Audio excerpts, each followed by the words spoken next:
pues si os parece, buenas tardes a todos y todas. Gracias por acompañarnos esta tarde aquí a mí, a Manuel Zuriaga y a mí.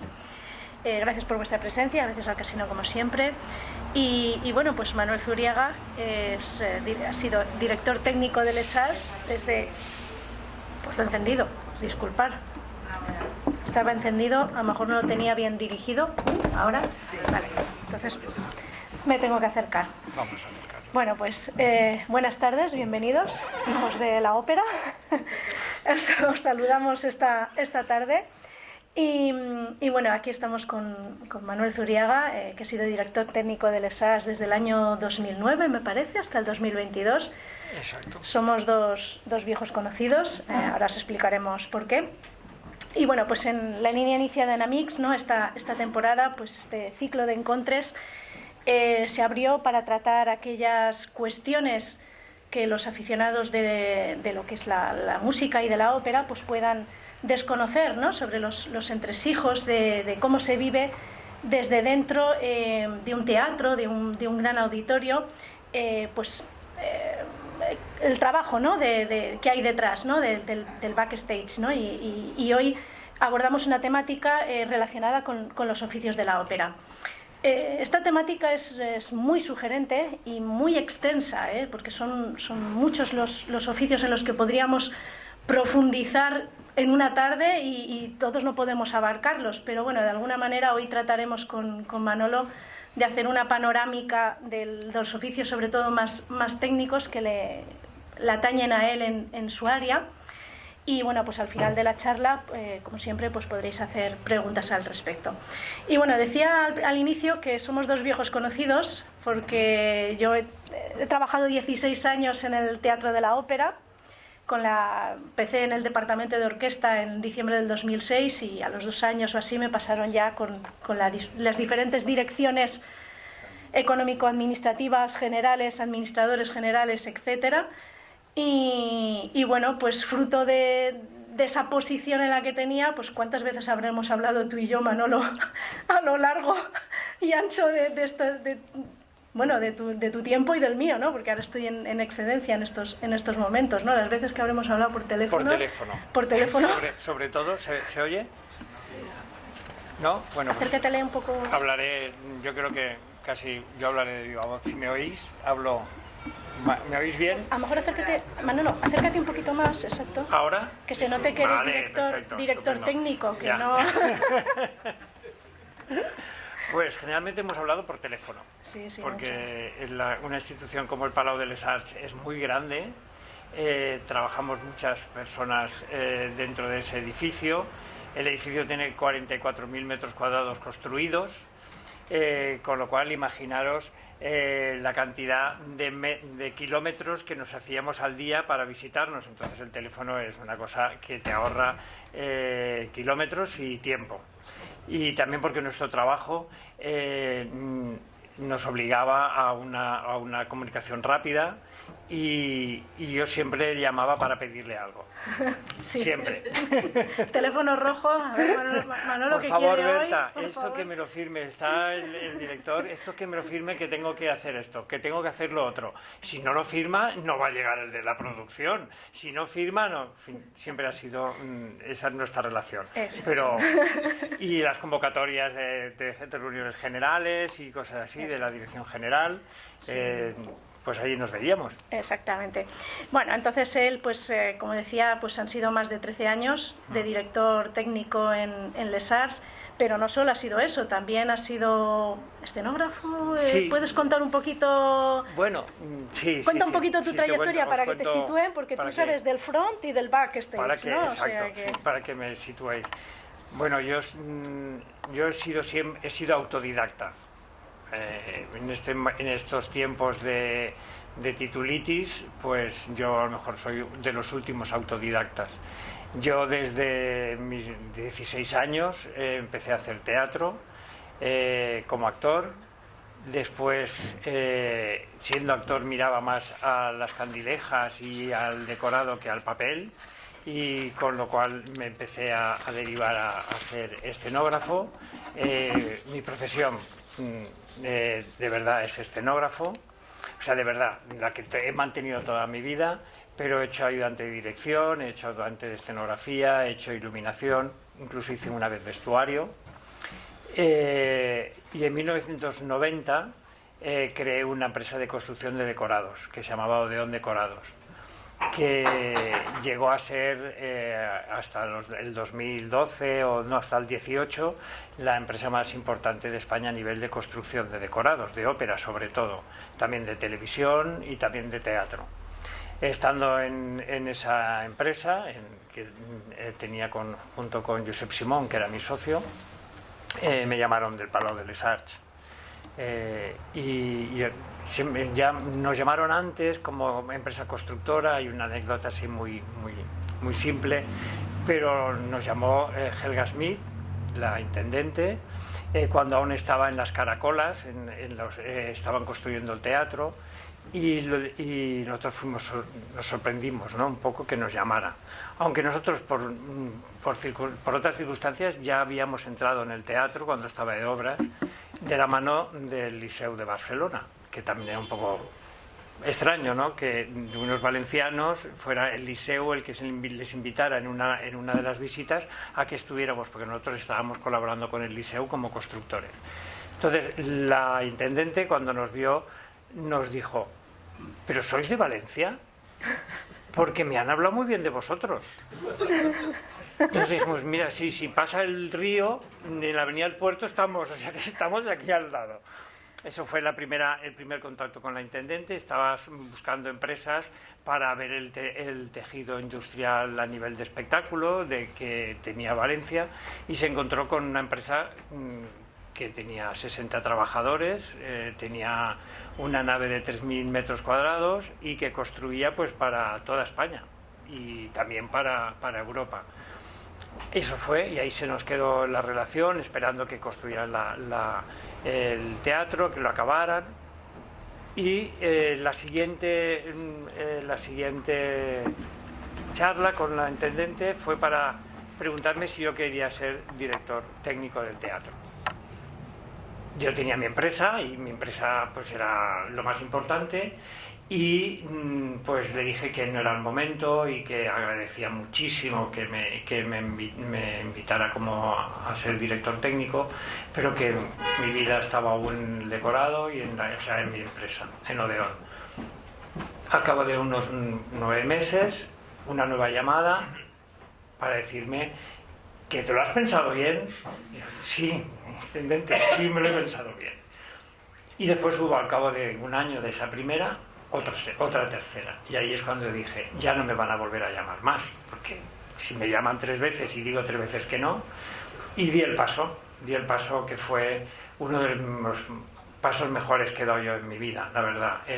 Meterme en una institución tan importante como el Palau, con un equipo técnico tan bueno como el del Palau, con una programación que teníamos con los directores musicales mejores del momento, con unas producciones tan grandes como la tetralogía, pues fue muy importante. Y ahí pues he pasado 13 años y medio y estoy aquí. Esa es mi trayectoria resumida. Mi trayectoria resumida. Bueno, voy a hacer un pequeño anuncio publicitario. Si os apetece conocer un poquito más del trabajo de Manolo, precisamente el Cendrillón que ha programado Les Arts esta temporada y que se representará en Les Arts Volants, que no sé si conocéis la iniciativa de Les Arts Volants, sí. Ha contado con él como escenógrafo, ¿no? Sí, como escenógrafo, que es mi profesión. Exactamente. Entonces, si os animáis a ver Les Arts Volants cuando esté en Valencia o en los pueblos que se lleve este año, que sepáis que escenografía de Manuel, ¿vale? De Manuel. Sí, es un proyecto que yo quiero mucho. No la producción de Cendrillón, por supuesto, pero sino el proyecto de Les Arts Volants. Creo que es uno de los más conseguidos del teatro. Lleva 6 temporadas. Se plantea que estará 3 años más, con lo cual llegará hasta una 9ª temporada con 3 títulos y con una acogida del público y una labor social y cultural, como tiene que ser el objetivo de un teatro público, pues de las mejores. ¿Y le han dado un premio? Sí, le han dado un premio, exacto. Ahora con la edición de los premios Ópera 21, que fueron la semana pasada, le dieron el premio a la mejor iniciativa de educativa. O sea que lo han reconocido y bueno, pues está bien, la verdad. Pero bueno, ese no es el objeto de esta tarde. El objeto de esta tarde es entender que, bueno, el teatro de ópera, todos conocemos lo que es un organigrama empresarial, ¿no? Y entonces pues también tenemos nuestro propio organigrama por áreas, dependiendo de lo que es el trabajo de montar la escena, ¿no? Y es como un pequeño ecosistema, ¿no? Tenemos esa parte del artístico, ¿no? De la cual pues penden la parte del área técnica, la parte de la producción, de la que hay una serie de trabajos ahí también, y la parte propia de artística que trabaja con el propio director, ¿no? Y luego pende la rama de la dirección general, que es de donde caen pues esos oficios que a lo mejor nos resultan más conocidos, ¿no? Pues toda la parte económica, jurídica, sistemas, etcétera. O sea que oficios tenemos unos cuantos, ¿no? Pero bueno, yo siempre cuento la anécdota de que esto es como un pequeño ecosistema, porque el día que yo voy a trabajar y entro a las 9 de la mañana y me tropiezo nada más a entrar a trabajar y se me va la tapa del zapato y yo digo, madre de Dios, pero si hoy trabajo, luego tengo ensayo, luego me voy no sé qué tal, voy a llegar a mi casa a las 11 de la noche, ¿qué hago yo con el zapato sin la tapa?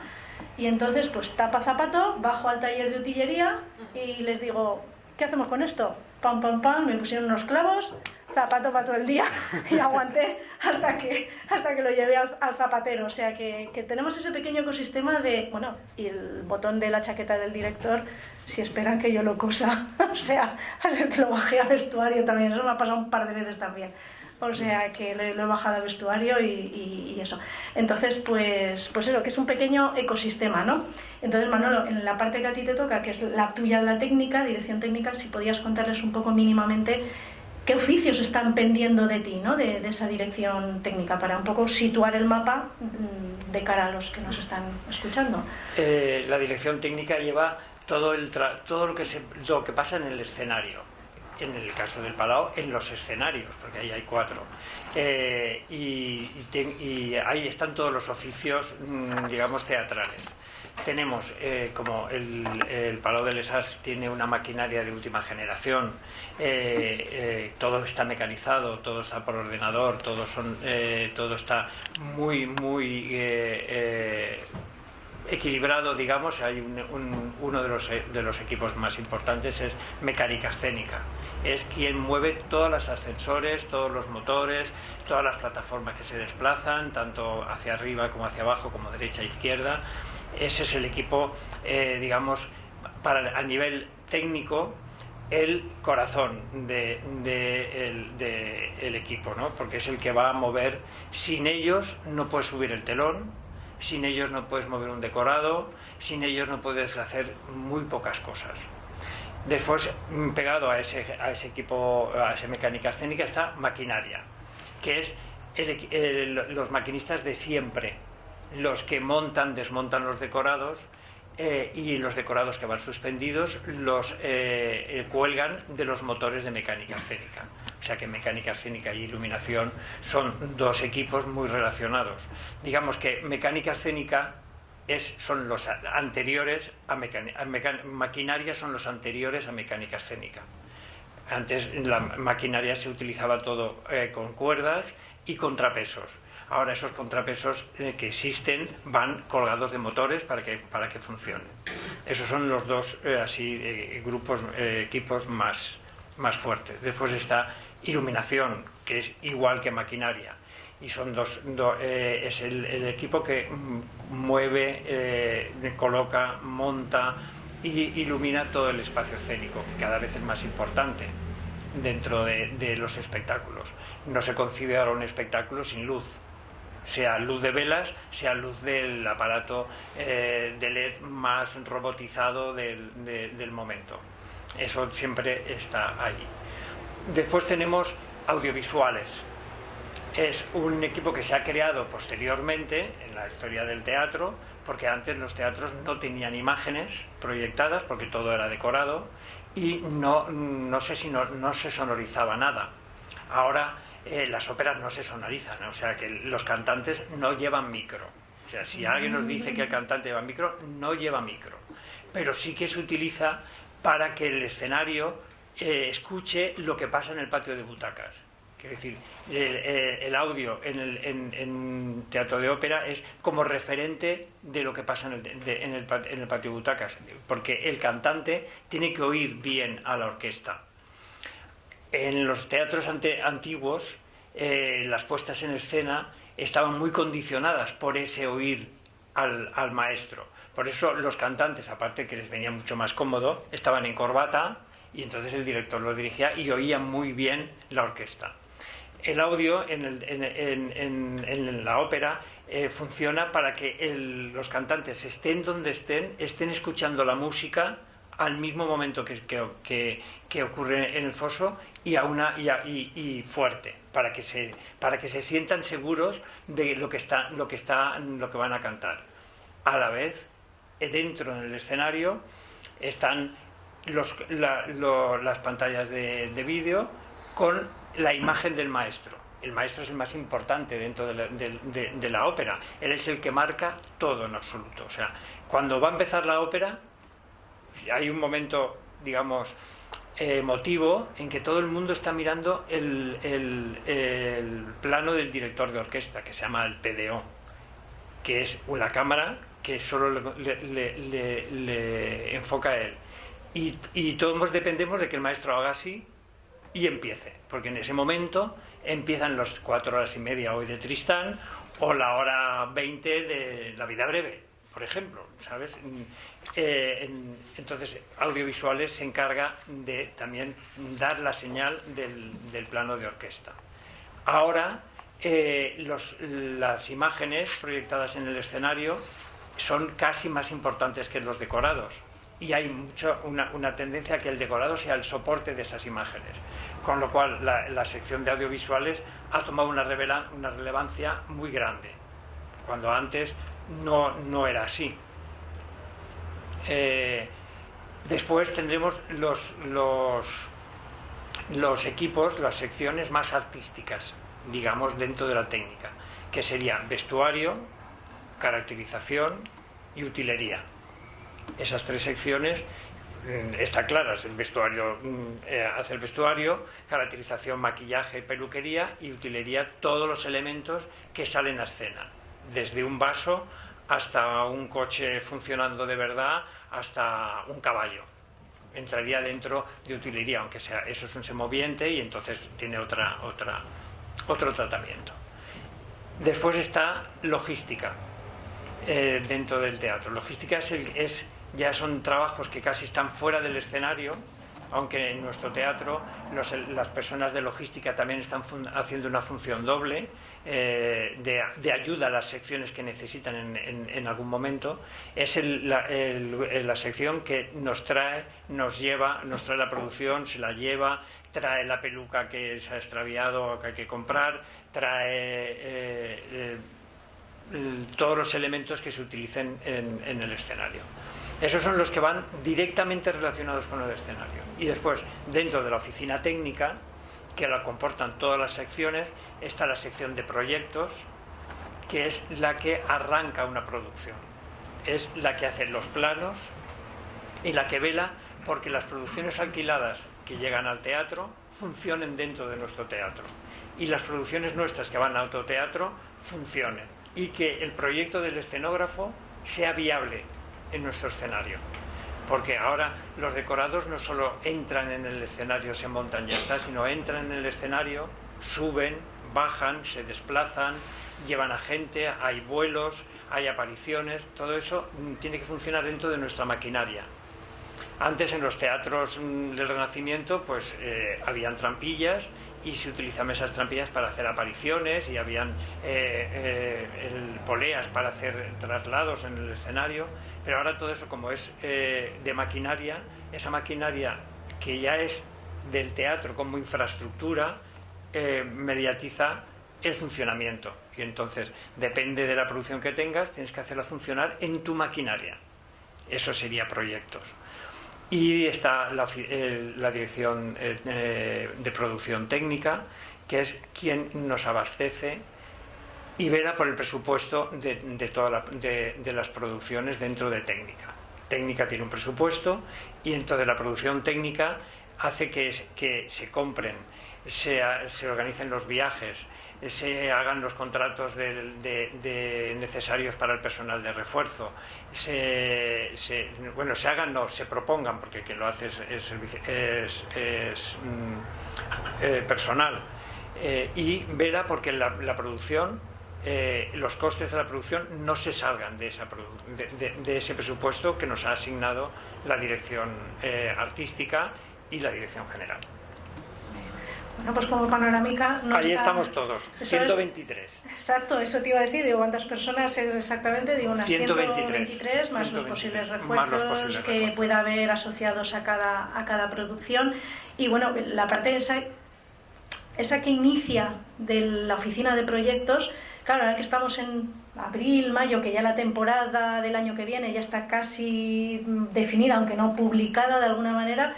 Claro, en vuestro caso, ¿cómo empieza ese trabajo a coordinarse? Porque todos esos departamentos, o todos esos oficios que dependen de vosotros, de ti en este caso, de alguna manera tienen que empezar a encajar en esa planificación del trabajo, ¿no? Entonces, ¿cómo se coordina ese engranaje? Porque empiezan los de proyectos, se deciden las producciones, es decir, esa preparación de la temporada, ¿no? De alguna manera. Claro, arranca siempre del director artístico. El director artístico tiene en su cabeza lo que quiere hacer de la programación de cada año, y entonces sabe los títulos que quiere programar. Entonces el director artístico nos dice a la dirección técnica, en las reuniones que tenemos de programación, la ópera, por ejemplo, Traviata. Y si primero hay dos opciones. Quiero hacer Traviata con una producción propia, con lo cual ahí es el director artístico el que elige el director de escena, y el director de escena lleva al equipo artístico, escenógrafo, iluminador, videocreador, vestuario y coreógrafa, y entonces se hace todo el proyecto artístico y lo pasan a técnica, a mí, y a proyectos. Yo lo paso a proyectos y estudiamos el proyecto del escenógrafo para ver si es viable a nivel económico, porque claro, hay un presupuesto, y si es viable a nivel espacial, si nos cabe en el escenario, si es que es muy grande y hay que partirlo, si es que es muy pequeño y hay que hacerlo más grande. O sea que, eso es cuando una nueva producción. Cuando es una producción alquilada es lo mismo. Ya tenemos el decorado hecho. Entonces, a ver, ¿qué producción de un teatro europeo, un teatro americano, un teatro del mundo le gusta a la dirección artística como propuesta dramatúrgica y como propuesta visual? Y entonces nosotros estudiamos, en proyectos y la dirección técnica, estudia la viabilidad de esa producción dentro de nuestro escenario. Si cabe, si es muy grande, si es muy pequeña, si los movimientos de maquinaria para hacer los cambios, tanto a vista como cuando baja el telón, son viables con nuestra maquinaria. Porque, por ejemplo, cuando el director artístico me dice vamos a traer una producción del Covent Garden, yo descanso, porque nosotros tenemos el mismo escenario que el Covent Garden. Entonces es como un zapato, el 42, pero si te traen uno del 44, ¿cómo andas? Y si te traen uno del 39, ¿cómo metes el pie dentro? ¿Sabes? Entonces, si se trae una producción, por ejemplo, de Ámsterdam, pues yo vengo a temblar un poco, porque nuestro teatro es un poco más pequeño que el de Ámsterdam. El de Ámsterdam tiene 20 metros de embocadura y nosotros tenemos de 14 a 17, entonces me sobran 3 metros. La maquinaria nuestra, las piezas que pueden subir y bajar tienen 3 metros de 3,70, los suyos son 4, esos 30 centímetros son de me cabrán o me cabrán, porque si hay que mover la maquinaria no puede ser. Si un decorado tiene que mueve un vagón y pisa el otro que no se mueve, no puede ser. Entonces hay que cortar, adelantar, ampliar, ¿sabes? Ese trabajo es el primero que hay que hacer. Revisar los planos que te envía el teatro cuando es un alquiler, y decirle a la dirección artística: con esto no hay ningún problema, vamos adelante.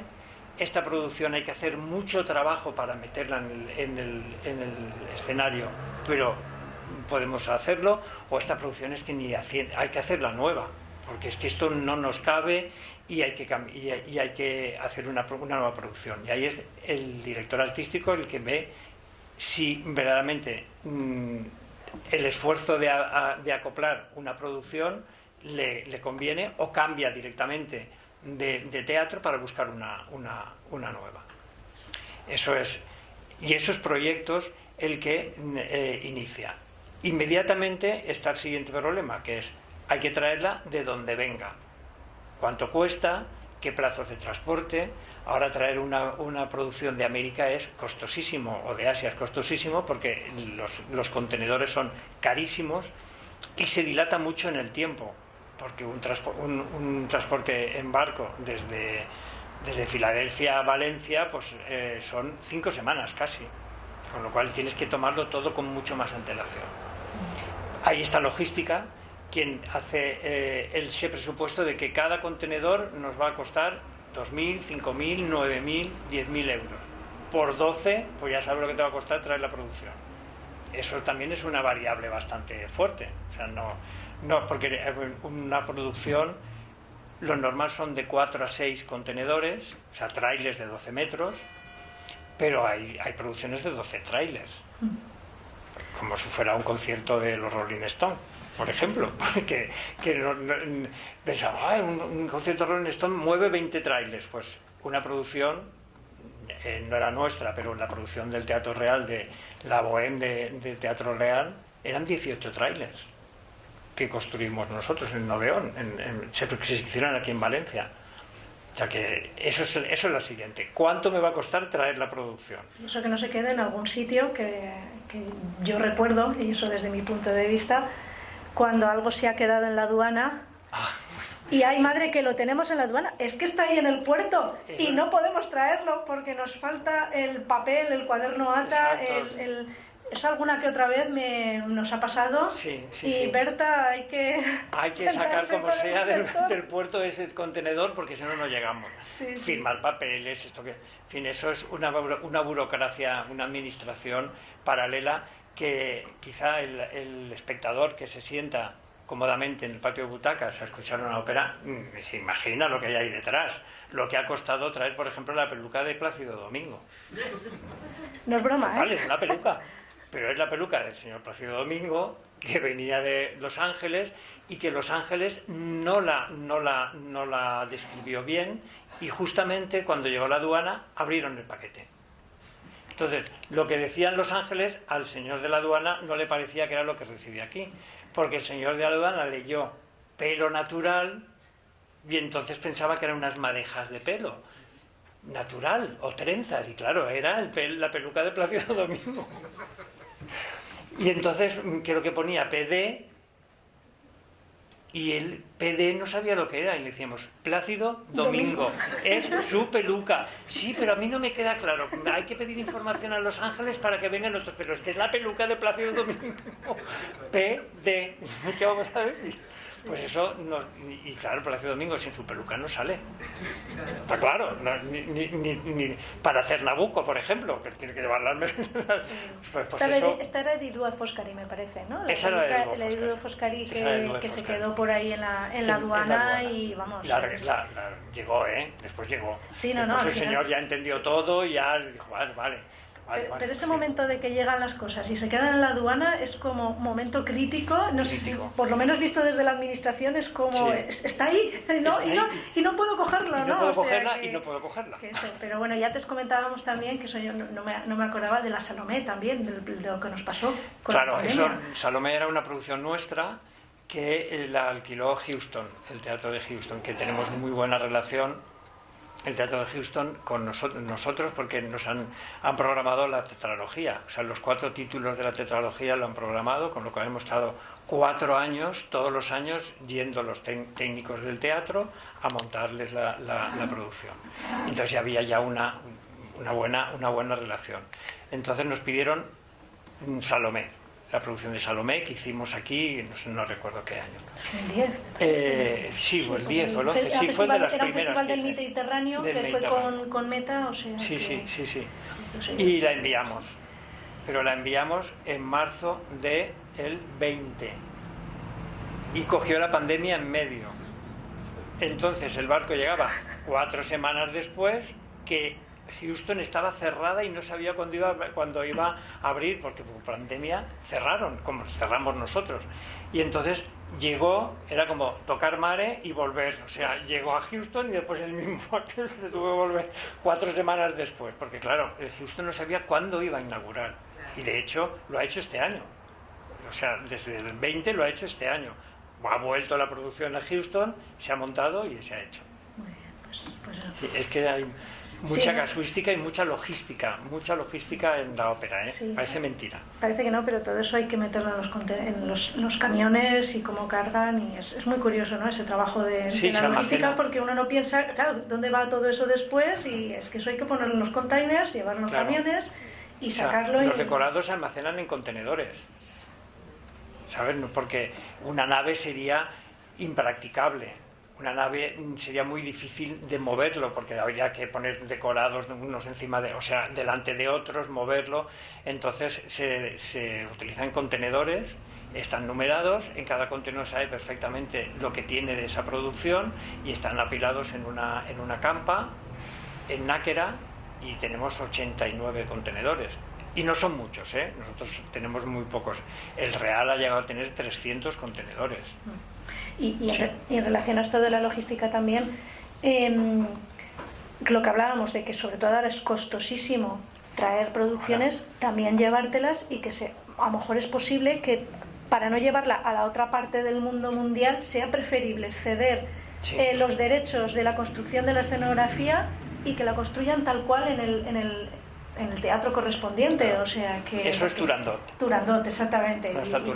Y las Turandot, los cambios que hemos hecho también por los problemas de lo que hablamos por lo que hemos hablado de la oficina de proyectos. Claro. De cómo cabe o no cabe en un teatro, o sea que... Claro, Turandot parte de la segunda, creo que es la segunda temporada del teatro, me parece. Sí. Y justamente también la construimos nosotros, mi empresa. Claro, en aquel momento era todo, o sea, todo, que está muy bien. No hay que poner cortapisas al diseñador ni al director, y si el director quiere que salgan 20 elefantes, pues los buscaremos.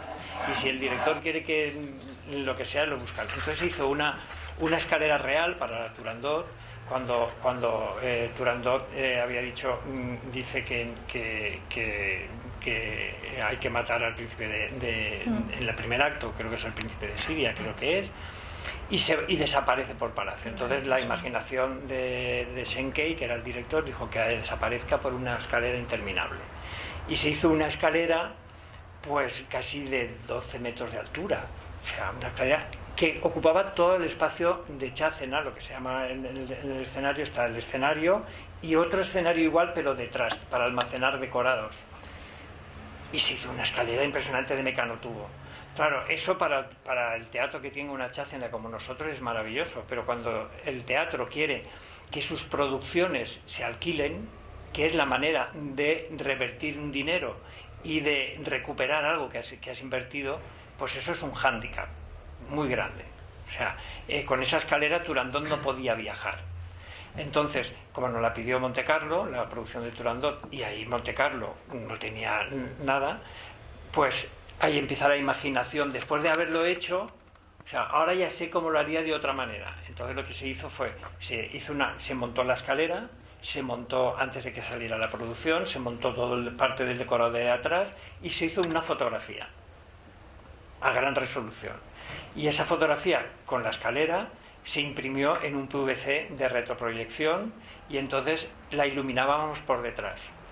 Entonces, de casi 20 o 25 escalones, solo habían 5 de verdad. Y lo demás era todo mentira. Pero nadie se enteró de que era mentira, porque lo único que consistía en que el Turandot fuera subiendo y las puertas se le cerraran. Y cuando llegara a pegarse con el PVC, la puerta ya se había cerrado. Y tú ya habías visto la escalera inmensa y verdaderamente nadie se daba cuenta Sí. de que esa escalera no estaba. Eso permitió que Turandot se fuera alquilando para otros teatros y recoger un dinero. Eso es una manera de poder financiarse el teatro.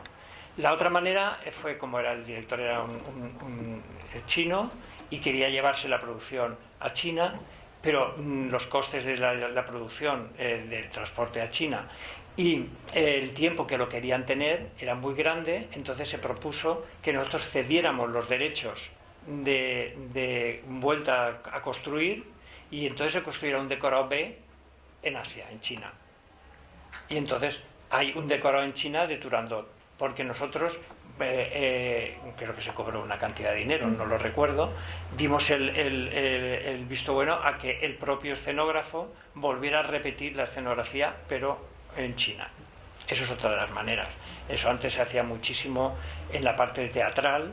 Cuando una compañía de América venía a España, se construía su decorado de ese espectáculo o de los espectáculos en España. O cuando una compañía viajaba a Argentina, a Buenos Aires, se hacía el decorado en Buenos Aires, porque así no viajaba el decorado de una parte a otra. Eso es otra de las maneras. Bueno, y volviendo un poco, dejando de lado la oficina de proyectos para avanzar en otro. Es que la oficina de proyectos me parece súper... a mí particularmente me parece súper curioso y súper interesante, ¿no? Es muy importante. Pero bueno, por cambiar de oficio, sí que el tema de la maquinaria escénica y de la mecánica escénica, porque ahí es donde entra todo el tema del montaje, y sobre todo pensando en el gran público, esos cambios de escena y esas pausas que se hacen y los escenarios, claro, ahí todo el mundo sabe qué tornillo tiene que poner en cada momento. ¿Cómo se planifica ese trabajo, no? O sea, sí. Porque son muchas personas y tienen que tener cada uno claro ¿qué tiene que hacer? ¿Qué tiene que hacer? El violinista sabe qué parte le toca tocar, pero el que tiene que poner el tornillo en el escenario, no sé, o cambiarlo, claro, o mover esa plataforma. Hay dos cosas. Una cosa es el montaje, ¿vale? Que eso se estudia el montaje con antelación cuando ya tienes la producción. Esto lo montaremos, lo suspenderemos de un motor. Esto que pesa 4.000 kilos, tendremos que tener 4 motores. Esto va apoyado en el decorado y se mueve con la plataforma. Eso es el montaje. Tener en cuenta que en un teatro como el nuestro es un teatro en cruz, que se llama. Tienes un decorado, un espacio principal de 14 metros 50 de fondo por 16 de ancho, aunque tú puedes hacerlo más grande, y ese espacio se repite a derecha y a izquierda, el mismo, son los hombros, y al fondo, con lo cual tienes como una cruz para poder mover los decorados como si fuera un Tetris. Tengo una ficha, la pongo aquí, ahora esta ficha la pongo atrás, ahora esta me la traigo aquí, ahora esta la de atrás muevo aquí y la traigo aquí delante, ¿vale? Y eso mismo está abajo, 16 metros hacia abajo está la misma maquinaria, para que tú, aparte de poder mover los decorados en el escenario, los puedas mover en el box, que es la parte de abajo. Muchas veces en el box es donde montamos los decorados, porque arriba está ensayándose otro espectáculo, o están haciendo funciones de otro espectáculo, mientras que en el momento que se estrena una función, más o menos tiene que llegar el decorado de la otra para montarlo durante las funciones que estás haciendo, de, por ejemplo, Traviata, y después voy a montar Bohème. Pues cuando estreno Traviata, o una semana antes o 2 o 3 días después, llega Bohème, que me lo llevo bajo y lo monto bajo. Cuando termina Bohème, cuando termina Traviata, me bajo Traviata y me subo Bohème y empiezo a montar Bohème. Eso vence todo otra. Eso es una cosa, lo que es el mecanismo de montaje. Pero en la función es como una coreografía. O sea, yo me he emocionado viendo, porque claro, es mi trabajo, ¿no? Viendo cómo se cambiaba un decorado, cómo subía un decorado, cómo bajaba una pieza de decorado. Y todo va igual que el músico tiene su partitura y le hace caso al director de orquesta cuando tiene que empezar, o cuando tiene que entrar, los técnicos, tanto de cualquier sección, tienen su escaleta y tienen su momento, y va todo por tops. Un top es un movimiento en escena. Un top es una entrada de un artista. Un top es la bajada de un decorado. Un top es cuando alguien empuja un elemento con ruedas. Esos tops los da el regidor. El regidor es el que manda del escenario en una función. Y manda porque se lo dice el maestro. El maestro va dando el ritmo al espectáculo, va dirigiendo. El regidor sabe música y lee música perfectamente, y todos los movimientos que él hace, todos los tops que él va dando a los técnicos, los tienen en una partitura. Entonces va avanzando la música y llega a ese top. Entonces dice top. Bueno, dice primero, preparado, sí. Top, el 123, número que sea, 123, top. Exacto. Entonces en ese hay momento... una preparación y el top. Exacto. Si el 123 es que el de mecánica escénica tiene que empezar a subir un decorado, en ese 123 el mecánica escénica aprieta el decorado, el botón, que ya está todo programado, ejecuta el movimiento. Y después hay otros de mecánica escénica que observan que ese movimiento no choque, vaya bien y funcione. A la vez, ese 123 puede ser que un maquinista, en el momento que vea que eso va para arriba, empieza a empujar la carra, porque el decorado sale y hay otra que el decorado se va y entra otro. Todo eso es las partituras que tiene. Como una sastra, también sabe que en el top 23 le va a llegar la solista y que tiene que cambiarlo en 2 minutos. Y tiene que cambiarlo en 2 minutos porque tiene que entrar después al escenario. Entonces todo es como una coreografía, porque en el escenario todo el mundo sabe por dónde tiene que ir, dónde no tiene que estar, en qué momento tiene que estar. Está todo marcado para que ahí no puede entrar nadie, porque ahí baja un decorado y te puede matar. Eso es así. Sí, entonces es como una coreografía. Eso para los que no conocen el teatro, yo alguna vez cuando he enseñado la sala, primero que siempre pido permiso cuando voy a entrar al escenario, que no estamos en representación ni nada, al jefe de escenario, porque puede estarse trabajando, pero en cualquier caso siempre está el estrobo. El estrobo, exactamente, que cuando hay algo que no se debe de pasar, eso está en funcionamiento y sabes que no puedes pasar porque se puede provocar un accidente de trabajo. Porque claro, aunque se señaliza todo y se acota, cuando la plataforma principal que está a nivel de escenario baja a box, baja 16 metros de profundidad. O sea, son 5 pisos de un edificio, y tiene un espacio de 14,60 por 16 o sea, imaginaros ese ascensor, el espacio que ocupa, las ganas que te da porque te atrae, ¿sabes? Hay una atracción a ese vacío. Ese vacío es impresionante, ¿eh? Y tener en cuenta también que el box está a menos 16, pero la altura son 36 metros, desde arriba del todo hasta abajo. Casi cabe en mi caleta. Ahí dentro.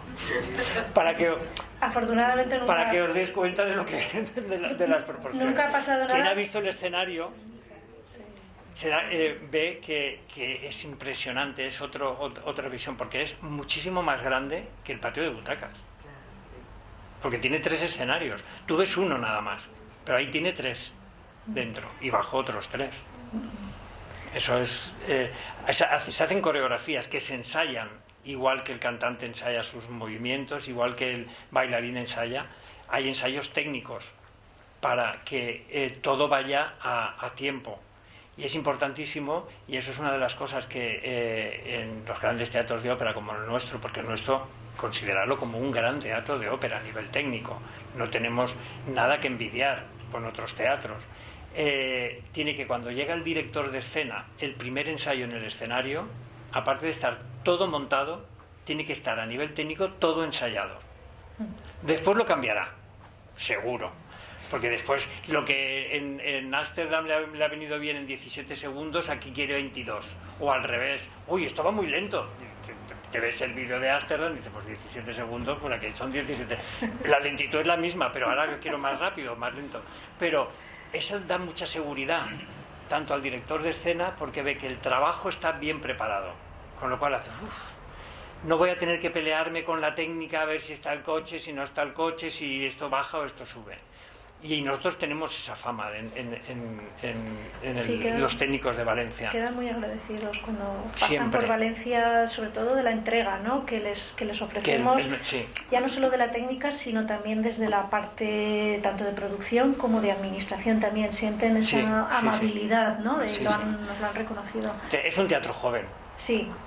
Tenemos 17 años, creo que, y somos muy jóvenes, no somos como el Teatro La Scala, que tiene 200 años, no sé, ¿sabes? Es otra cosa. Entonces, esa juventud nos puede dar algo de inexperiencia, pero nos da entusiasmo y nos da ganas de hacer el espectáculo. Algo de lo que yo siempre he insistido con los técnicos era que tomaran como propia la producción que viene, aunque no sea nuestra, aunque sea alquilada, porque si tú lo tomas como propio, lo ves de otra manera. Porque si tú dices, esto no me interesa nada, esto está muy mal hecho, o esto a mí no me gusta, no, esto que viene es tuyo, tienes que defenderlo como propio, y entonces todo funciona mucho mejor. Ten en cuenta que a veces hay espectáculos pesadísimos. Por ejemplo, no sé si visteis 1984 con Massel.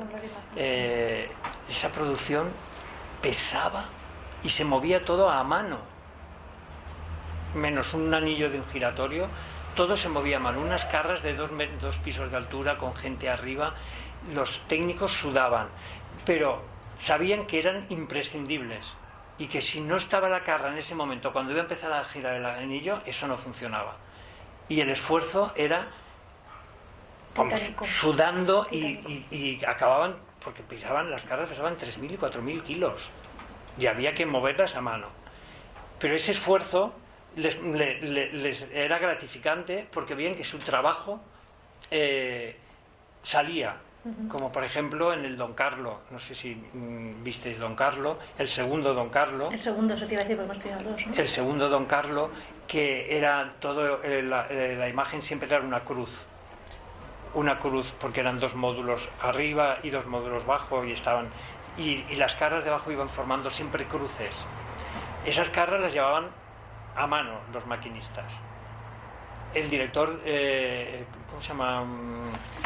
A ver, que lo tengo aquí. Marco Marelli vino a decirme nada más llegar a la semana y media de ensayos, me dijo: yo quiero que los técnicos salgan a saludar. En ningún teatro ha estado tan preparado y están tan entregados y saben lo que digo y me lo hacen enseguida como en este. Se lo dijimos a los técnicos y eso fue como, pues ahora más, pues ahora más. Y verdaderamente fue una producción que ya era muy complicada a nivel de movimiento y no era mecánico, que lo puedes ir repitiendo, sino manual, que siempre hay algo, uno que empuja más, otro que empuja menos. Perfecta. Y los maquinistas salieron a saludar, porque tienen mucha vergüenza en salir a saludar, no penséis que les gusta estar detrás. Pero el director se lo dijo de una manera tan agradecida que los técnicos agradecieron y salieron a saludar. Ese verdaderamente fue un espectáculo muy bueno y con mucho trabajo, muy bien preparado. Y puedo hacer una pregunta un poco maquiavélica, pero seguro que a lo mejor nos lo agradecen, porque todos son bondades, pero ¿algún momento de Tierra Trágame estamos en mitad de una pausa y algo no está saliendo y tenemos que retrasar el abrir el telón? Algún momentito, que el público no se da cuenta, pero de esto que está sudando la gota porque el minuto pasa y hay, madre de Dios, porque yo recuerdo que alguna pausa hemos tenido de ser más tiempo del que toca, pero eso me he dado cuenta yo sin saber lo que ha pasado. El público no lo refleja, pero a veces cuando en los espectáculos llevan mucho movimiento escénico, tanto de maquinaria superior como de maquinaria inferior, pues las máquinas a veces fallan. Los ordenadores, ¿cuántas veces entras al ordenador? Está pensando, este no va, pues los ordenadores también piensan. Y entonces hay momentos en que también a nivel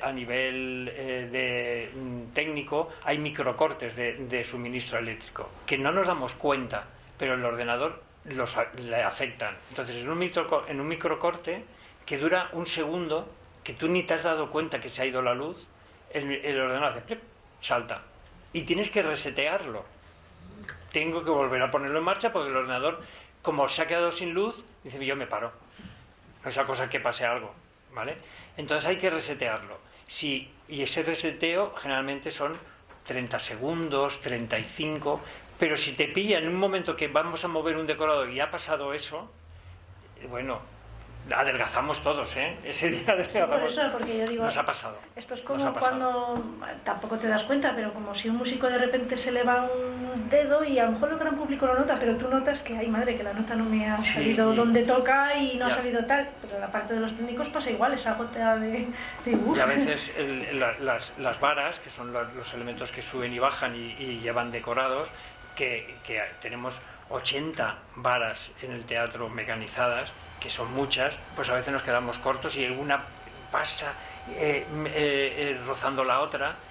Si ese día hace mucho calor o hace mucho frío y la sala está más refrigerada, hay unas corrientes y a lo mejor la vara en ese momento hace así y se engancha con la otra y se suben las dos. Dicen, no, si una tiene que bajar y otra subir, no, pues están las dos, esta se ha enganchado y entonces tienes que pararlo, tienes que desengancharlo, empiezas a sudar, que el decorado que ahora y la ópera va en marcha. La ópera por delante tiene otro decorado y por detrás estábamos preparando el cambio. Y entonces vas al regidor, ¿cuánto queda? Entonces dicen, 1 minuto y medio, ¡ostras, 1 minuto y medio! Toca unos estudios, otros para arriba, otros para abajo, y a veces hemos llegado. Generalmente llegamos, pero alguna vez se nos ha quedado un decorado a medias. Y hemos sudado y hemos visto, no ha bajado.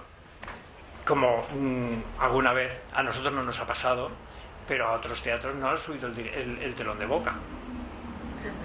Y no han podido empezar el espectáculo. Porque ese telón no lo subes a mano. Entonces, ni lo corres como las cortinas. Ni lo corres, entonces ha habido que decir al público que tenemos en... Igual que hemos tenido también problemas ahora hace poco, con el Macbeth. El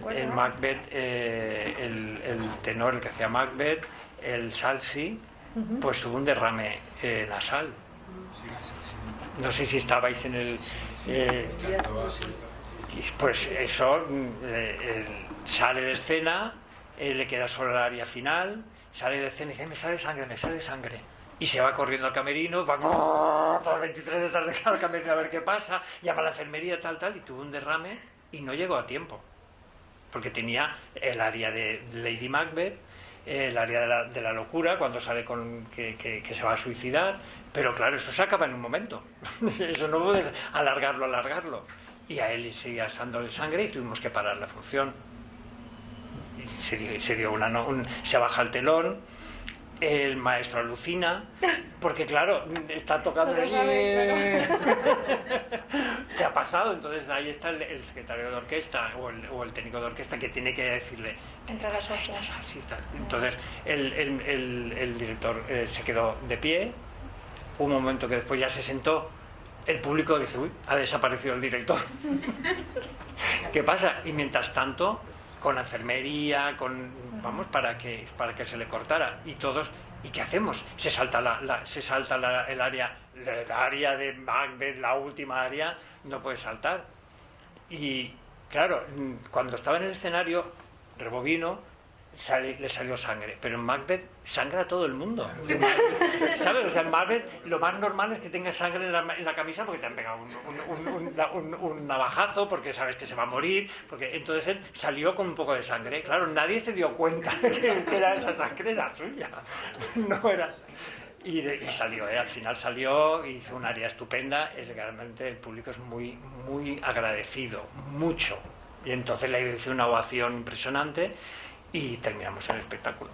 Bueno, pues bien, también pasó en Traviata, Sí. En Traviata también. El tenor, cuando terminaba la última área suya del primer acto del segundo cuadro, el del jardín, se apoya en la puerta y se nos desmaya. Lo cogemos y lo metemos dentro del escenario. Se desmayó. Por eso nos parecía raro que iba cantando y se iba yendo hacia la pared a apoyarse a la puerta. Y eso no lo ha hecho nunca, pero bueno, no lo sé.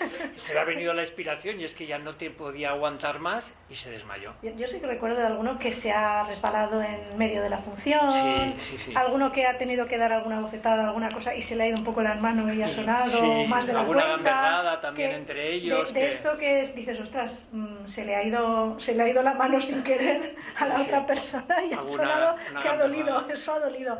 Pero alguna gamberrada que se hace uno al otro, hay una verja y tiene que pasar la verja y le quita la llave y no puede pasar la verja. Entonces tiene que dar la vuelta, salir de escena y volver a entrar por delante de la verja. Y entra el utilero, que sabe, no, el utilero se ha puesto, la llave estaba ahí, pero alguien la ha quitado.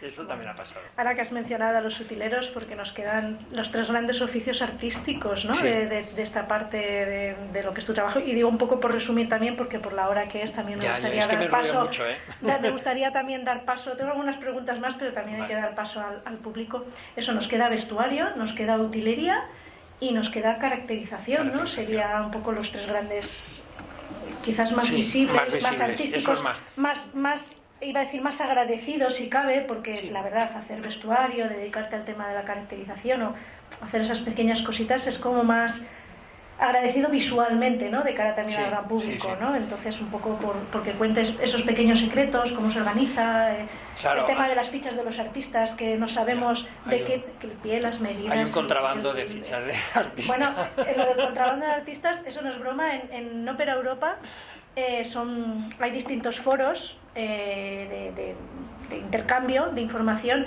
y el de vestuario es uno de los más activos, porque de vez en cuando recibes el email de somos del teatro de no sé qué, tenemos que preparar el vestuario de fulanito de tal, ¿qué teatro tiene las medidas? ¿Nos las pueden enviar? Entonces lo del intercambio de las fichas de medidas de los teatros es, vamos...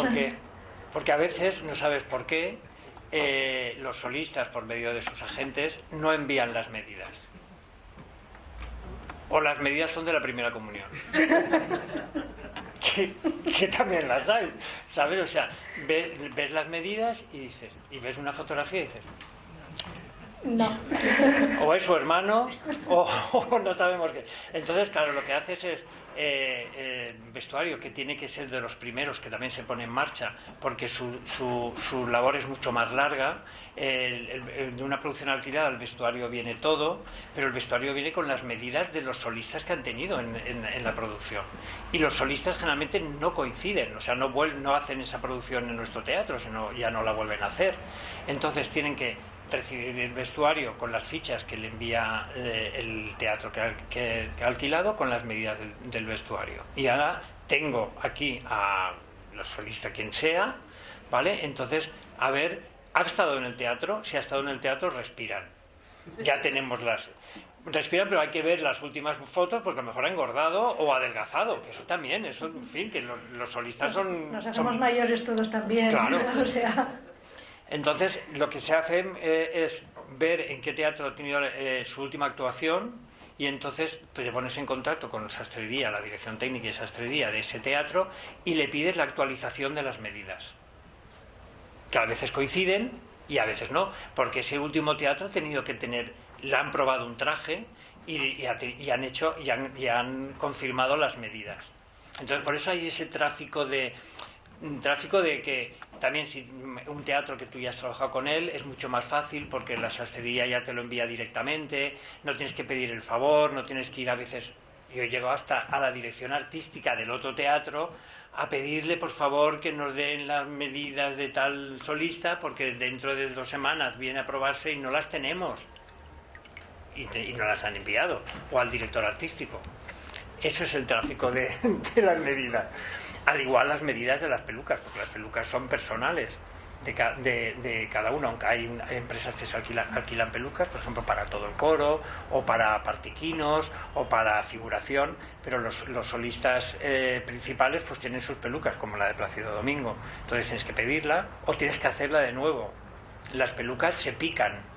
Picar no es que se piquen como las paredes, sino que picar es pelo por pelo se hace la peluca. En nuestro teatro picamos pelucas para las producciones nuestras, se hacen pelucas nuevas, entonces se toma el perímetro de la cabeza, el desarrollo, y se hace una gasa con esas medidas, y en esa gasa se va poniendo pelo por pelo, en cada cuadradito de la gasa va un pelo hasta hacer la peluca que necesites, de pelo natural o de pelo medio sintético, con más calidad o menos calidad. Si son solistas muy famosos, pues tiene que ser pelo natural. En el caso de Plácido Domingo. Los zapatos no los alquilamos. Los zapatos nosotros tenemos en stock bastante. Sí, tenemos todo un almacén de zapatos que llaman mucho la atención. Que también hay teatros que te piden, oye, por favor, tienes los zapatos de tal solista que ha hecho la producción en tu teatro y me vendría bien para el mío, y se ceden entre teatros, porque claro, no vas a hacer los zapatos nuevos cada vez, pero sí que hay una casa de alquiler, varias casas de alquiler que se consiguen, por ejemplo, los zapatos de todo el coro. Es que son 80 de coro, 80 y cada uno con un número, claro, o sea, no es que todos utilicen el mismo pie, eso se alquila. Como también hay pelucas, sí, nosotros hemos alquilado en ocasiones pelucas también, claro, zapatos y pelucas, ya menos, alquilábamos más al principio, yo creo. Claro, porque yo creo que después cuando hemos hecho el almacén el teatro de cuando empieza no tiene nada, claro. Pero el patrimonio del teatro no solo es las producciones que ha hecho y las grabaciones musicales de esas producciones, que claro, es una grabación de Massel, una grabación de Meta, una grabación de Shaggy, pues es un patrimonio musical que tenemos aquí en el teatro, pero también el patrimonio son los decorados, los zapatos, la utilería, las pelucas. Eso también es un patrimonio que también está aquí en los 89 contenedores que tenemos. Exactamente. Bueno, pues por ir finalizando, te voy a hacer una preguntita ya más personal y así damos paso. Y otra que es un poco más curiosidad, pensando en el futuro, ¿no? Porque, por ejemplo, has mencionado antes lo de audiovisuales, que en realidad era un oficio que antes no existía y que eso está ya completamente integrado. La primera pregunta es si te atreverías a aventurar nuevos oficios técnicos que puedan surgir en el futuro, alguna tendencia que puedas observar, no lo sé, pregunto, lo dejo ahí, a lo mejor no, no lo sé. Y luego, esta ya es personal, alguna producción a la que le guardes especial cariño por lo que te ha supuesto trabajando en Les Arts, o al revés, alguna a la que dices, ojalá esta no la hubiera conocido en mi vida, esta producción, porque ha sido todo un cúmulo de desgracias, si se puede contar, esto ya es más personal. Bueno, en nuevos oficios, cualquier evolución que haya en la parte artística puede derivar en un nuevo oficio. No sé, la inteligencia artificial.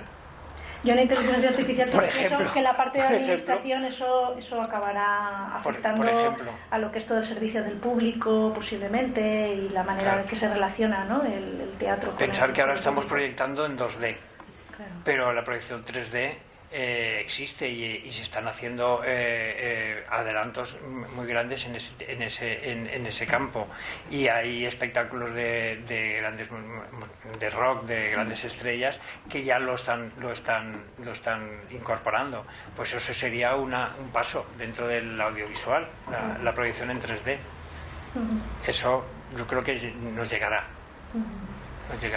seguro. ¿Y la producción a la que tienes más cariño? Que siempre... ¿Tienes alguna preferida? Bueno, tengo bastante cariño, pues la última. Por ejemplo, esa es la última, el Bocek, no sé si lo visteis, si pudisteis ver el Bocek. Aquello fue un esfuerzo técnico impresionante, porque esa casa pesaba 6.000 kilos y estaba suspendida de 4 cables.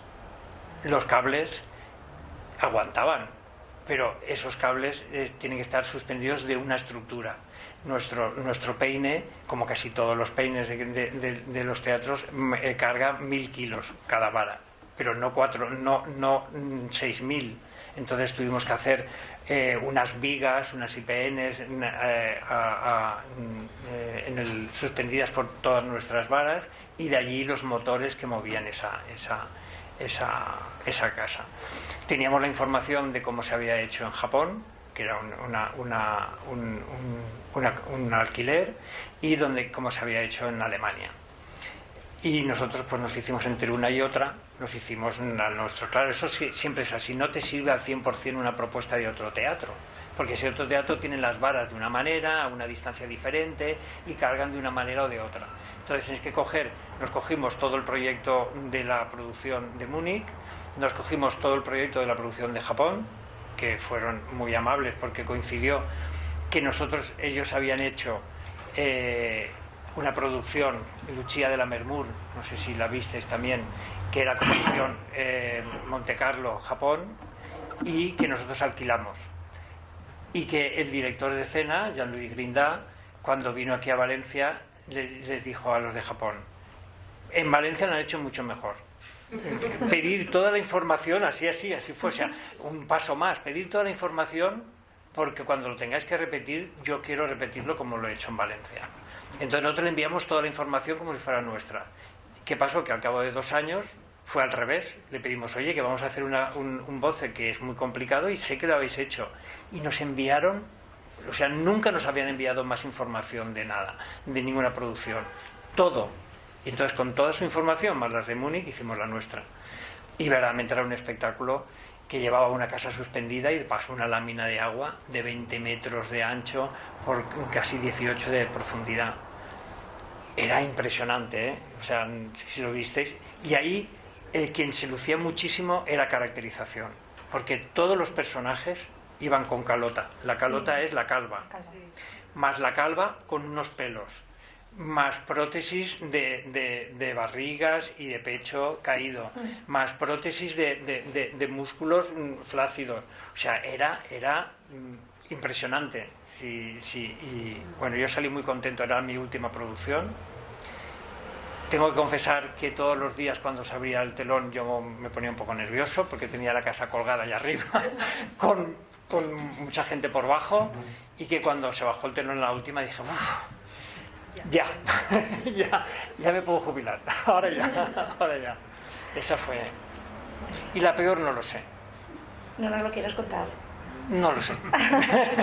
O eso es que ya lo ves con el velo de la pátina, sí, de la distancia, la moliña y la nostalgia. Exacto, ¿no? y que siempre se engrandece. El recuerdo siempre engrandece todo. Y olvidas Sí. los malos momentos, a lo mejor, Sí. esas pequeñas tensiones. Claro. Cuando haces una maestro cosa... con el que te dice la pausa en tal sitio, pero maestro, si me dice el papel esto otro, ¿y eso, por qué me dice usted esto? Bueno, eso es una anécdota, si quieres la puedo contar. Yo les voy a dejar ya turno de palabras. Eso fue algo que me puso nervioso. La Bohème de David Livermore era una coproducción Filadelfia, nosotros. La estrenó Filadelfia con un director musical, no sé quién, y nos la envió aquí. Y la hicimos aquí. Entonces nosotros la hacíamos con Roberto Chailly, o sea, un director maravilloso y bueno, todos con ganas de tenerlo en el atril, entonces empezamos el primer ensayo en el escenario, todo va bien, acaba el ensayo y él aún en el atril me llama el director técnico, oye, ¿qué tal, maestro? Tal, mucho gusto. Y me dice: del tercero al cuarto acto no quiero pausa, que hay que cambiar la Bohème de la aduana de nuevo a la guardilla. Y en Filadelfia se había hecho pausa. Quiere decir que el espectáculo estaba concebido con 2 ensayos, con 2 descansos. Él no lo quería. Digo: maestro, si es que esto es una producción, no es nuestra producción, esto ya está hecho, es una producción de Filadelfia, nos viene la información de que sí, ahí se hizo descanso. Dice: pues yo no quiero descanso. Y si hacéis descanso, yo me voy de la producción. Eso fue las primeras palabras que tuve yo con el maestro de allí. Después todo fue más agradable, pero el primer día dije: pero esto no puede ser. Que nada, eso es una exigencia, pues tienes que servirla.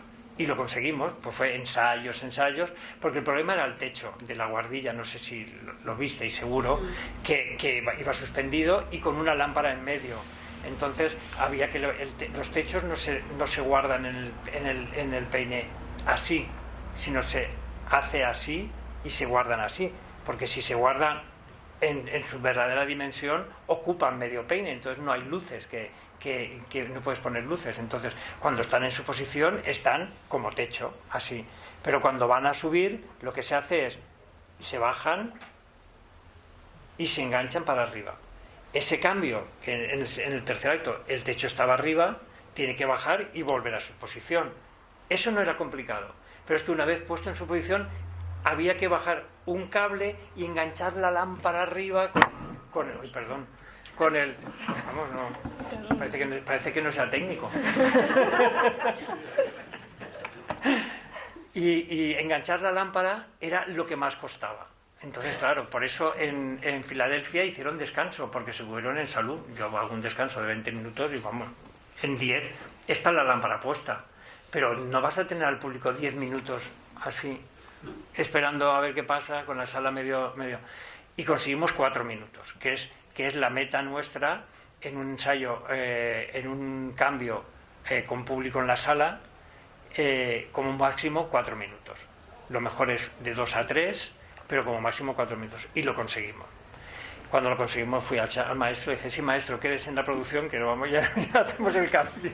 Pero fue, ¡pum!, me voy de la producción. O sea que eso, y muchas veces con Luana Chagui, que es la jefa de producción, yo le decía, cuando había algún problema, pues me voy de la producción. y como había sido su padre, se queda la muletilla ahí de... Pues, me voy. Me voy. Pero bueno, pues dicho lo cual, damos paso a posibles preguntas. Sí, por favor. Qué rapidez, por favor, primero. Bueno, siguiendo con las producciones del teatro, a ver si nos puedes contar algo de la intrahistoria y de dos momentos también de la historia del teatro, que fue la plataforma en el Don Giovanni, que se quedó atascada, qué ocurrió, cómo se vivió, cómo se pudo solucionar, y luego también cuando se lesionó Gregory Kunde, que también tuvisteis bueno, sí, no recordaba eso. Una carta agradeciéndolo a todo el personal del teatro. Sí, no. La avería de la plataforma principal, yo no estaba en el teatro, pero la sufrí. Bueno, la sufrí porque yo fui el constructor de Don Giovanni, y fui el constructor, ahí en ese momento convivían Don Giovanni y Bohem. Bohem venía de Ámsterdam, pero tenía un puente con una luz de 18 metros, y en Ámsterdam lo habían destrozado ya. Esa producción, digamos que el decorado, lo difícil del decorado lo habían tirado, pero se había alquilado la producción con vestuario y el poco decorado, que era muy sencillo. Entonces nosotros habíamos construido en Odeón el puente, y ese puente pesaba pues 4.000 kilos y estaba apoyado en cuatro patas, y eso era mucha carga. Yo recuerdo ese día perfectamente porque estaba en Madrid, estaba montando en el Teatro Real, y una llamada: se ha caído la plataforma del Palau de les Arts. La plataforma del Palau de les Arts. Pero yo sudando, y digo, pero si ahí está, ¿habrá sido culpa de Don Giovanni? Y digo, si Don Giovanni no pesa nada, si eso pesará. Y dije, no, el puente ha hundido la plataforma. Y no, el puente tampoco hundió la plataforma. Es un problema del espiralite, de uno de los motores que se enganchó, y entonces la plataforma hizo, o sea, por una parte no subía y por la otra subió, pero no fue por el peso del decorado, que yo empezaba a sudar, y mi decorado no puede ser. Yo decía, no puede ser porque no pesa tanto, pero claro, las llamadas y los mensajes eran contradictorios. Estaba subiendo Bohem, no, estaba bajando Don Giovanni, ¿sabes? Y al final estaba subiendo Don Giovanni para el cambio, y no llegó a subir. Eso fue duro. ¿Y el otro? Gregory Kunde. Pues Gregory Kunde fue la producción de... No. Sansón y Dalila, claro. Ahí era la Furia de les Baus. Había una rampa impresionante, muy grande, que él quería que deslizaran todos los, tanto figuración como solistas, bajaran por la rampa, y en una de esos ensayos de esa bajada se rompió el pie Gregory Kunde. Estaban Navidades por el medio, él se iba a América con su familia y volvía, y en 2 días o 3 días se estrenaba. Entonces las noticias que nos llegaron de América es que él no podía poner el pie en el suelo, y que y buscar otro solista. En aquel momento estaba la intendente, no era posible. No, la intendente estaba, no, era Davide, ¿no? ¿Era Davide ya? Sí, Gregorio Kunde era Davide, perdón. Claro, sí, Era fue la Davide. primera de Davide, porque eso era una producción que sí, fue la primera. Creo que fue Davide. Y entonces Davide me dijo, pues tenemos que hacer la producción, invéntate algo. Y entonces lo que se hizo, como un exoesqueleto, ¿sabes? Es una estructura metálica que es igual que la figura del que lo va a utilizar, con un asiento de sillín de bicicleta, que él estaba apoyado pero de pie, porque estaba elevado, y aquí detrás tenía un arnés que lo elevaba, y un practicable muy pequeño, de muy poca altura y muy largo. Entonces él se movía siempre en el mismo plano, y hacía todo como si fuera a andar, pero no andaba, porque había uno que le iba moviendo para aquí y le iba recogiendo para allá, y él estaba ahí, pues estupendo.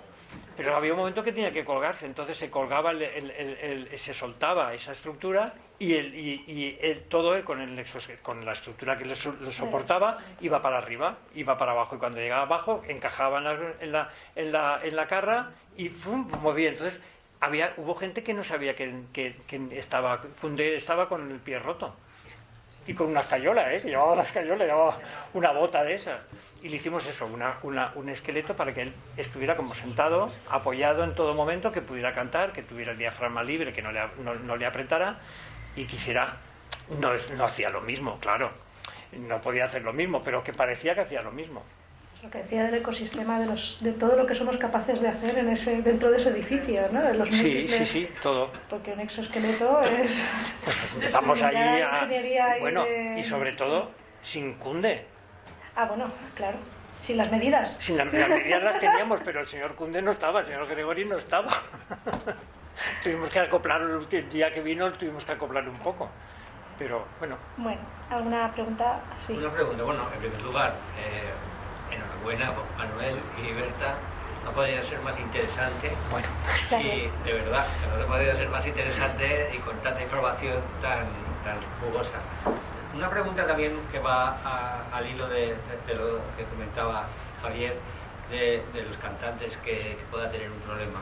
¿Existe algún tipo en general, algún tipo de común denominador, por ejemplo, en Estados Unidos, que la ópera pues se financia de manera privada y a lo mejor el concepto escénico es más tradicional, que a lo mejor que pueda ser de los Países Bajos o en Alemania o en Italia, que los diferencie? O sea, que a lo mejor con dinero público se puede ser más alternativo y se puede jugar un poco más, se puede ser más atrevido, más experimental, que a lo mejor en Reino Unido no sucede. O sea, sí.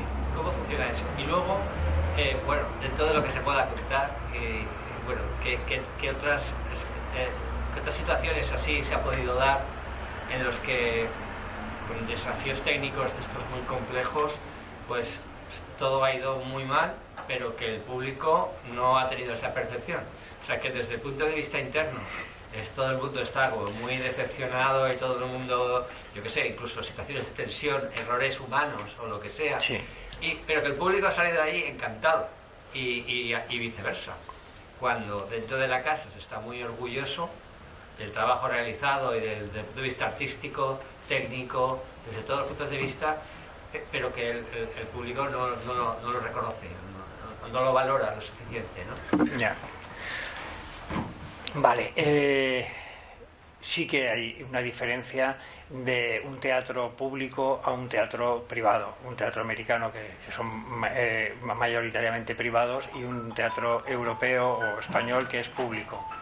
Sí que hay diferencia.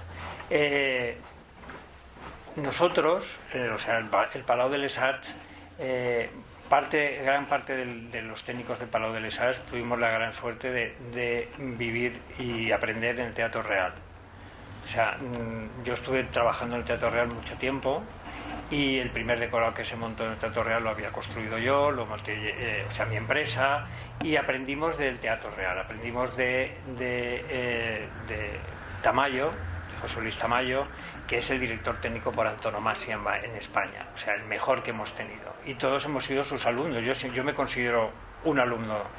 Y entonces Tamayo decía que el escenario tiene que estar al servicio del creador, no el creador al servicio del escenario. Porque era un teatro público y porque ya tenía 200 o casi 300 técnicos. Entonces él lo que hacía era, se inventó mecanismos y formas de trabajar para que el escenario estuviera siempre vacío cuando llegara la producción y se conformara conforme necesitaba la producción. Es algo que en el teatro americano, incluso en el alemán, no va. O sea, en el alemán, por ejemplo, la Monet lo que te da es un espacio concreto, con unas medidas muy concretas e incluso con unos módulos que tienes que respetar. Porque también ellos no hacen como nosotros, que ellos hacen alternancia de producciones. La manera de programar en un teatro como la Monet, por ejemplo, o como el Staatsoper, es: tengo 5 producciones estrella buenas que las reparto durante toda la temporada, y en otros huecos pongo otras cosas. Quiere decir que la producción, no como aquí en Valencia, que es un teatro más de temporada, no de alternancia. Tengo Bohème, después tengo Wozzeck, después Traviata, después Cuentos de Hoffmann. Ellos no. En Alemania tienen Bohème, Cuentos de Hoffmann, Bohème, Traviata, Cuentos de Hoffmann, Rigoletto. Entonces montan, con lo cual tienen que montar y desmontar rapidísimamente. Eso hace que el escenógrafo tenga que pensar en que y aparte en los contratos aparece que la producción tiene que montarse en 4 horas y desmontarse en 2. Entonces eso, hay escenógrafos que dicen, bueno, yo soy un gran escenógrafo y no voy a pasar por ahí, yo hago lo que quiero y tú ya lo montarás y lo desmontarás como puedas. O otros que ya se coartan. En un teatro público, yo también soy de la opinión de Tamayo, que el teatro público tiene que estar al servicio del arte, del creador. Entonces, si necesito 8 horas, pues tendré que hacerlo con 8 horas. Si necesita que cambie parte del peine porque es necesario, pues lo tendré que cambiar, y así apoyo la creación. Parte de que los directores de escena que venían a Valencia y que vienen salen contentísimos es porque tienen mucho tiempo de ensayo y mucho tiempo de escenario, porque ahí es donde ellos están más tranquilos, porque pueden ensayar más con los solistas. Sin embargo, cuando estás en una rueda de cambio de producción casi todos los días, el escenario para estrenar una producción lo tienes 4 días, cuando aquí lo tienes como mínimo 2 semanas. Entonces, claro, salían aquí contentísimos. O sea, nosotros no podíamos pagarles no sé cuántos millonada, ni venir aquí a hacer Cuentos de Hoffmann.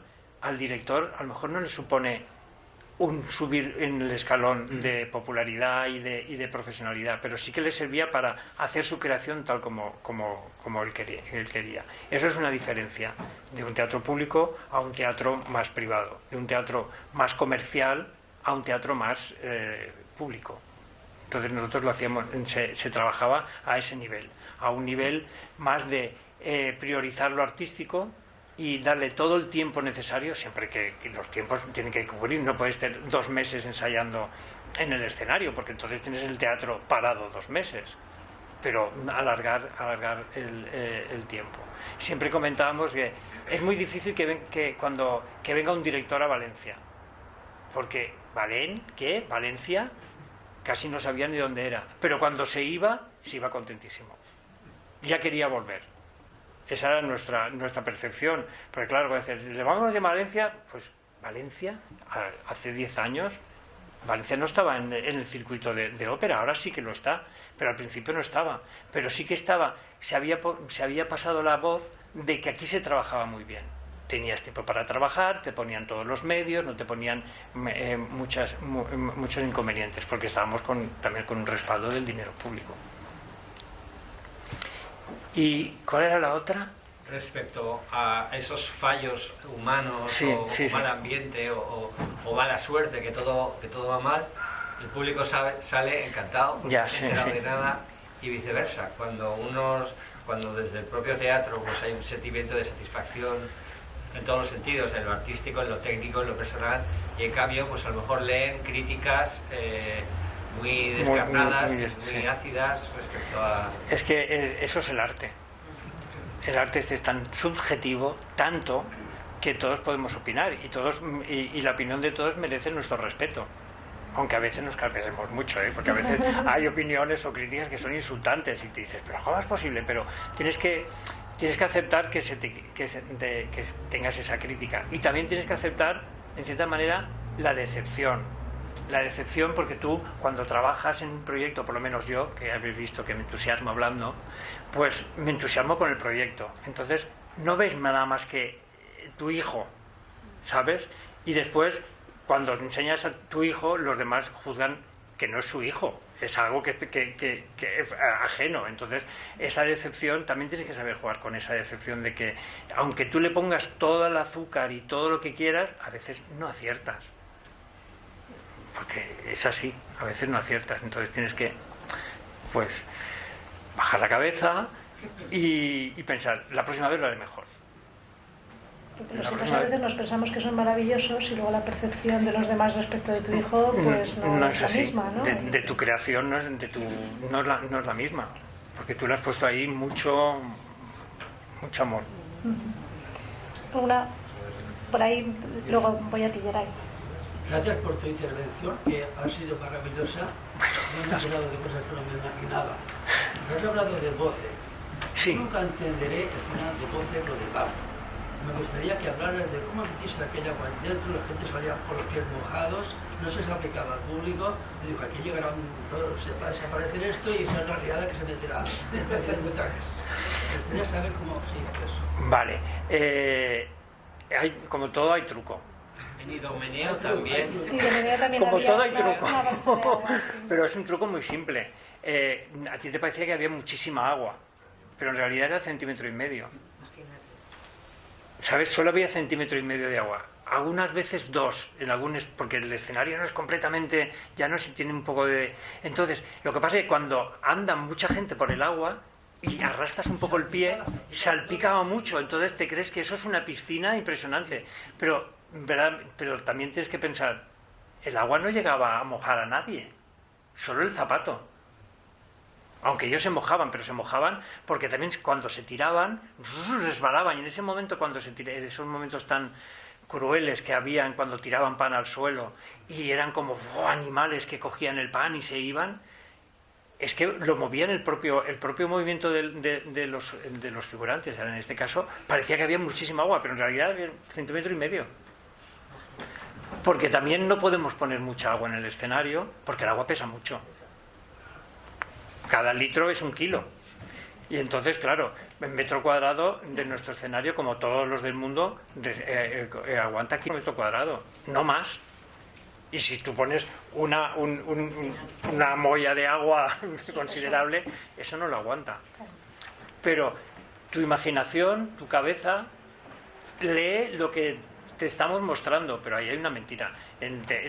Siempre te dicen, cuanto más mentira, más verdad. Cuanto más de mentira, más se lo van a creer. Claro, tienes que hacer la mentira bien.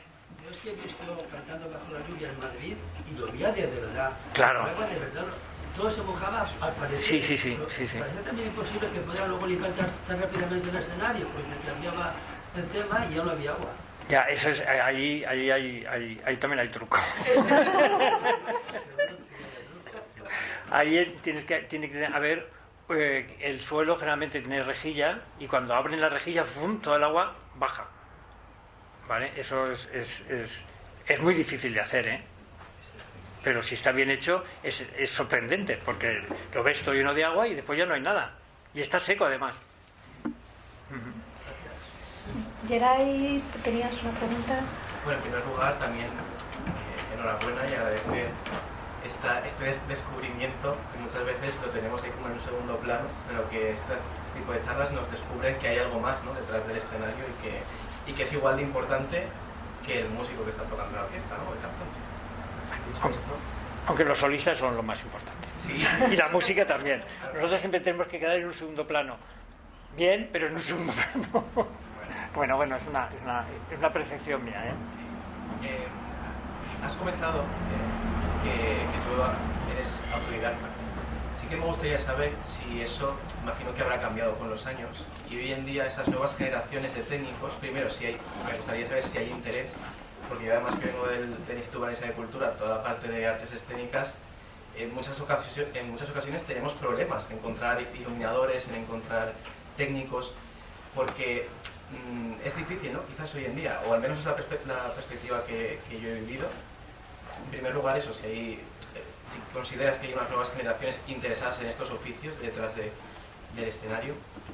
En segundo lugar, ¿dónde se forman en ese caso, ¿no? Vienen del mundo de la música, vienen del mundo del arte dramático, se forman en conservatorios, se forman en escuelas de arte dramático.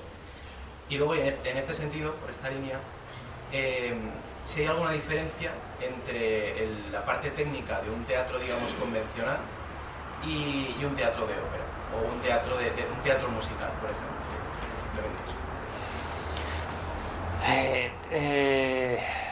Antes no había escuelas de técnicos. Antes el teatro de toda la vida, por decirlo de una manera, que sería pues de los años 20 hasta ahora, hasta los 70 o 75, la profesión de técnico de teatro pasaba de padres a hijos, a los sobrinos, a los nietos, y estaba la figura del aprendiz que entrabas. Yo entré como de aprendiz en el teatro principal cuando tenía pues 20 años y llegaba, a lo mejor menos, y allí me enseñaron de una manera muy clara. Yo entraba como escenógrafo, que no sabía nada, y entonces me dijeron, yo decía, bájame eso, y decían, no, si no me dices el nombre no te lo bajo. Entonces en 2 días me aprendí toda la nomenclatura, porque si no es que no me hacían lo que yo quería, ¿sabes? Yo lo aprendí así. Si yo quiero aquello, si no me dices lo que es aquello, yo no te lo puedo traer. Entonces eso era la manera de aprender, tanto como maquinaria, como iluminación, como utilería. Después en Madrid y en Barcelona hay escuelas de técnicos, aquí también hay una escuela de técnicos que ha empezado hace poco, y entonces ya empieza los técnicos a tener su cualificación. Gran parte de los técnicos del teatro, de los más mayores, han llegado a nivel autodidacta, porque la práctica y el función aprendes, y hay otros que afortunadamente han tenido su tiempo de escuela, sus exámenes, y ahora están ya de técnicos. Claro, depende de las secciones. Si es mecánica escénica, tiene que ser un ingeniero. O sea, yo por mucha práctica yo no sabría mover la maquinaria del teatro, porque yo no he movido yo he movido maquinaria en teatros poco mecanizados, pero no en el mío, justamente. Pero para eso tenía yo mecánica escénica, y esos son ingenieros.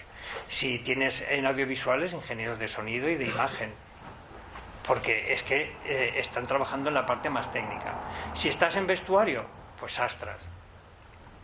La sastra puede ser más casero, por decirlo de alguna manera, modistas, pero también tienen que tener idiomas en el teatro, por ejemplo, porque se relacionan con solistas pues, americanos, italianos, alemanes, franceses.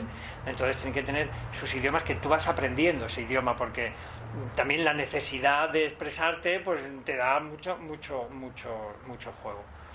Entonces poco a poco irán apareciendo, esos autodidactas iremos desapareciendo.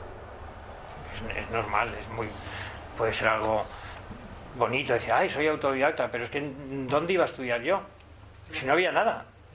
Yo estudié en eso, pues me enseñó el jefe de maquinaria del teatro principal, a cómo se llamaba todo, cómo se ataban las cosas, cómo calculabas más o menos el peso, el equilibrio, en fin, todas esas cosas me los enseñó en los tiempos que estuve ahí trabajando. Y tiene que ser, sí, la profesión se tiene que profesionalizar, se tiene que, sin exceso de titulitis, eso también es la verdad, porque la titulitis a veces lo que hace es que el que no sabe está y el que sabe verdaderamente no llega.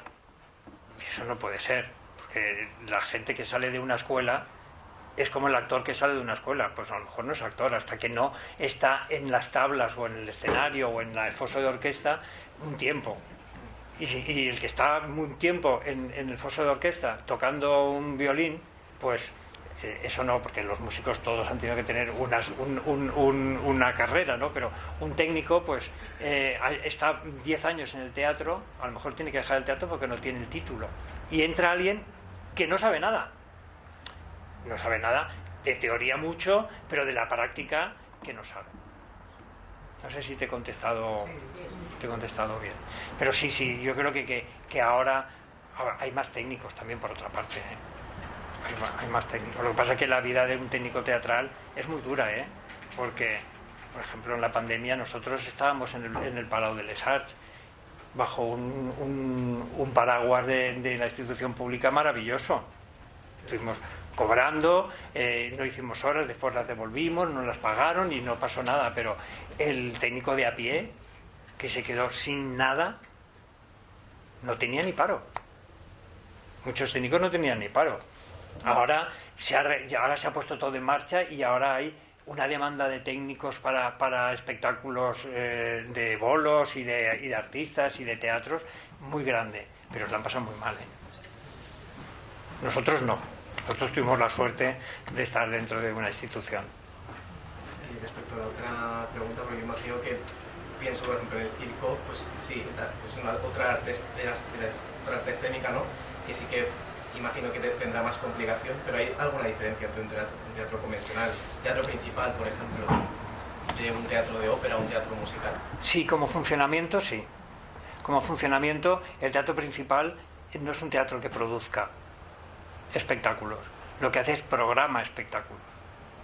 El teatro de ópera produce, aunque no sea una producción propia, aunque sea una producción alquilada, de esa producción alquilada lo que te viene es el decorado, el vestuario y la utilería y el diseño de luces.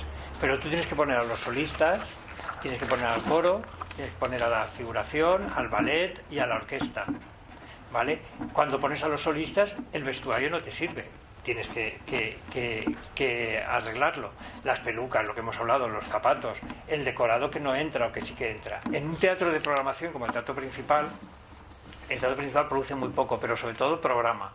Viene la compañía con su técnico, tienes 3, 2, 10 técnicos que en un día te lo montan, la compañía mueve el espectáculo y después desmonta y se va. Con lo cual no necesita tantos técnicos y tanto tiempo. ¿Sabes? Esa es una diferencia. Cuando un teatro produce, sí que necesita, sea de prosa o musical, sí que necesita mucha gente. Cuando un teatro programa, necesita menos gente. Yo creo que es más enriquecedor producido. Más caro también, claro. No sé, depende del objetivo que se plantee ese teatro también, ¿no? Claro, eso también. Decir, eso ya depende de las políticas culturales, de la propia ciudad. Entonces ahí entran en juego otra serie de objetivos, ¿no? Evidentemente producir da un prestigio al teatro que no te lo das si no lo haces, ¿no? Entonces, claro. Pero es importante que la labor de un teatro público sea producir. O sea, cuando en los años 75, sobre todo a partir de los 82, que teatros de la Diputació, que después eran teatros de la Generalitat, empezó a producir espectáculos, fue cuando el tejido profesional valenciano empezó a crecer, porque antes no hacía falta. O sea, yo empecé de actor porque yo quería ser actor, pero es que tampoco podía ser otra cosa. ¿Cómo iba a ser director técnico si no había decorado?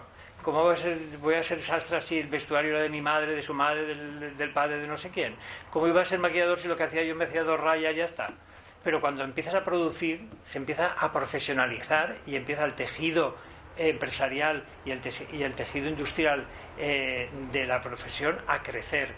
Sale el regidor, sale la sastra, sale el maquillador, sale el escenógrafo, sale el vestuario, el iluminador. Y en aquel momento, cuando empezaron a hacerse las producciones de teatro de la Generalitat, que se hacían 11 producciones de teatro, que no es lo mismo de ópera, de teatro, es cuando creció la profesión valenciana, de actores, directores, escenógrafos, que eso es una función del teatro público, que no solo hacer espectáculos maravillosos, que debe hacerlos, sino dar trabajo a la profesión, y esa profesión crezca y que después se puedan exportar los profesionales valencianos a cualquier sitio. Eso nos pasó a mí como empresa, me pasó eso. Tuve la gran suerte de que cuando empecé a hacer nació Odeón, hablé con Teatres de la Generalitat y le dije, bueno, creo que hacéis 7 producciones al año, pues a lo mejor en alguna de las 7 puedo hacer algo. Y entonces empezaron a darnos trabajo y empezó a crecer la empresa Odeón, que llegó a ser la más de España. Porque inauguramos el Real, hicimos producciones para el Liceo, para la Maestranza, hicimos producciones para Suecia, para Noruega, para París. Vamos, trabajábamos en Italia también, en muchos teatros. ¿Pero por qué fue? Porque nos dieron trabajo para que aprendiéramos a hacer nuestro trabajo y empezó la empresa a crecer. Si no hay ese germen que tiene que venir de la parte pública, después la empresa privada no puede crecer. Porque si no hubieran habido 7 producciones de teatro en aquel momento, yo no hubiera hecho nada. Y cuando se inauguró el Real, pues casi todas las producciones trabajábamos nosotros. Ese dinero público que se gasta en empresas, que tiene que estar bien gastado, por supuesto, es muy beneficioso para el tejido industrial, en este caso de decorados, o de vestuario, o de peluquería, o de audiovisuales. Eso es una función del teatro, del dinero público. Y en aquel momento funcionó. La verdad que sí. ¿Alguna pregunta? Voy a ver. Sí, por supuesto. ¿Alguna pregunta más? No sé si había alguien que levanta la mano. Pues parece que no, Manolo. Vamos por... Bueno, pues yo encantado de que me hayáis escuchado tanto rato y que si habéis visto que en el teatro, cuando os sentáis en el patio de butacas, detrás hay tanta gente como delante, y que esa gente de atrás que no veis es muy importante y que está haciendo la función a la vez que los solistas, ¿sabes? O sea, cuando están haciendo hoy Tristan y Isolda en el Les Arts, hay un montón de gente moviendo la esfera, dándole la vuelta a la esfera, moviendo... En fin. A mí me gustaría esto repetirlo también, porque hoy hemos hablado de muchos oficios, pero también tenemos que ir profundizando en algunos de ellos. Presidente, ¿podemos repetir esto? Sí. Pregunta. Sí, no. En tiempo de descuento. No. Que es una cosa de que a mí me llamó mucho la atención y me indigna un poco, que justamente después de una obra, una ópera, que haya gente que no se digne a aplaudir, por lo menos solo por el trabajo que se ha hecho, y se va. Entonces eso es que a mí me rompe el corazón, de verdad, porque yo sé el trabajo que hay detrás, siempre lo has contado, aún no sabiéndolo, que no lo sabía antes ni nada, me lo imagino, la gente que hay, el esfuerzo de todo lo que han hecho los cantantes, los músicos, las representaciones que hay, que luego que se diga también que es caro. Cuando pagan un espectáculo otro cualquiera y no hay, no quiero comparar con ninguno. Sí, y no hay tanta gente, solo por gente. Solo por gente. Claro, por número de Sí. personas. Entonces a mí me indigna. Ya. Y cuando se van casi sin... termina y cogen y se van porque tienen prisa, me parece bien, pero es que te puedes esperar 5 minutos y aplaudir. Ya. Esa es la eterna Ya. polémica, ¿no? Eso, Los que tienen que irse a coger el taxi o salir Claro. antes que... Claro. Eso nosotros lo vemos desde el escenario, ¿eh? Sí. Eso nosotros lo vemos desde el escenario. Porque vosotros no lo sabéis, pero hay unas cámaras que controlan, no controlan, pero tienen la imagen del patio de butacas por si hay algún problema. Y entonces, cuando se cierra el telón y empieza a salir gente corriendo por el parking, por el taxi, por el para autobús, ponerse la por cola, no sé qué, dices, tal, pero porque bueno, es la hora... porque yo preferiría que si es que se van porque no les ha gustado, que abuchearan. Pero es que no es el caso, es que se van... De verdad, por un porque tema antes en los teatros musicales y en los teatros de prosa habían gente que abucheaba porque no le había gustado. Había vida, ¿sabes? Había vida. No está la comparación de... ¿Para qué? Pues no me aplaudas. Si no te ha gustado, no me aplaudas. Y entonces yo me daré cuenta que no te ha gustado. Pero si estás así y no haces nada, pues es como alimentar algo que no es de verdad. O sea, antes sí que en los teatros, cuando había un estreno de zarzuela, por ejemplo, o un estreno de una pieza dramática o cómica, se esperaba la reacción del público. En el Palón nos han abucheado alguna vez, ¿eh? Sí, hemos tenido alguna abucheo. Hemos tenido algún abucheo. Que no diremos, pero Y hemos tenido alguna algún polémica abucheo. también. Sí, pero eso es que el patio de butacas está vivo. ¿Sabes? O sea, yo hago mi representación para el público y el público me devuelve lo que ha sentido con mi representación. Si no le ha gustado, que lo diga. No, si es que, por ejemplo, Pero irse, y dices que se van a por el autobús o se van a por el taxi, eso es peor. por eso me indigna. Eso es peor y está muy bien que lo digas, porque a nosotros también nos indigna. Sí. ¿Cómo funciona el tema de los bises? Porque es también a veces polémico, ¿no? Pero eso también se planifica, ¿eh? Ya, por eso No, digo, ¿hasta qué Sí. punto están preparados y cuántas veces son reales de verdad? El BIS se planifica totalmente. El BIS se planifica porque sabes que tienes el gran divo o la gran diva que es el titular de ese papel, o sea, el protagonista de ese papel, y entonces pues te imaginas qué va a pasar. Rigoletto, no sé si os acordáis, Rigoletto, no, ahora no recuerdo el nombre de... Leonucci fue el que hizo el BIS, exacto. Pues todas las noches pensábamos que iba a haber un bis y ocurrió 2 veces, creo, de las 5 o 6. En general parece ser que también lo hizo, ¿no? Sí, claro, porque bueno, también al artista necesita eso, necesita ese reconocimiento, y ahí estaba reconocimiento a un monumento, como igual que tú entras al Museo del Prado, ves las meninas y te dan ganas de aplaudir y de volver a verlas y de volver a verlas, ¿no? Pues entonces al artista también le alimenta eso. Entonces está más o menos previsto, desde luego está el protocolo de que si pasa, ¿qué haremos? Eso sí, todo tiene que estar, todo tiene un protocolo. No se puede dejar Todo. nada Desde los anuncios, desde si hay que bajar un telón en algún momento, cómo se hace, a quién se le consulta, a quién tiene que dar la última decisión. Todo tiene un protocolo, porque aunque parece que no está controlado, todo está muy controlado, pero a veces pasa y a veces no. ¿Sabes? O sea, lo de los bises, con lo de Lucas Alsi estaba claro también que podía haber un bis, y en Rigoletto lo mismo, y así fue. En Rigoletto fueron 2 veces y Lucas creo que lo hizo 1 vez. Sí, estaba preparado. Pero no preparado porque se vaya a hacer, sino porque puede ocurrir. Exacto. ¿Sabes? Que puede ocurrir, te tienes que preparar. Pero a mí me interesa más no pensar en los que están preparados, sino en los de verdad, ¿no? Digamos en el que... Pero todos son de verdad. Lo hace porque ve que el público lo está pidiendo. Claro, pero casi todos son... tan frecuente, ¿no? Pero tienen como un 90% de verdad, ¿eh? Lo que pasa es que nosotros tenemos que estar preparados. Exacto. Es así, porque si no seríamos... Si no, sería muy difícil unos compaginar que el inconscientes. cantante lo quiere hacer, pero el director en ese momento no te da la entrada para hacerlo. Es como el rabo en la plaza de las ventas, ¿no? Que no Sí. se puede dar... Pierde el sentido. Si no, se pierde el sentido. Claro. Claro que sí. Hay que mantener- Sí, ahora otra vez, va. Ahora va a repetir otra vez.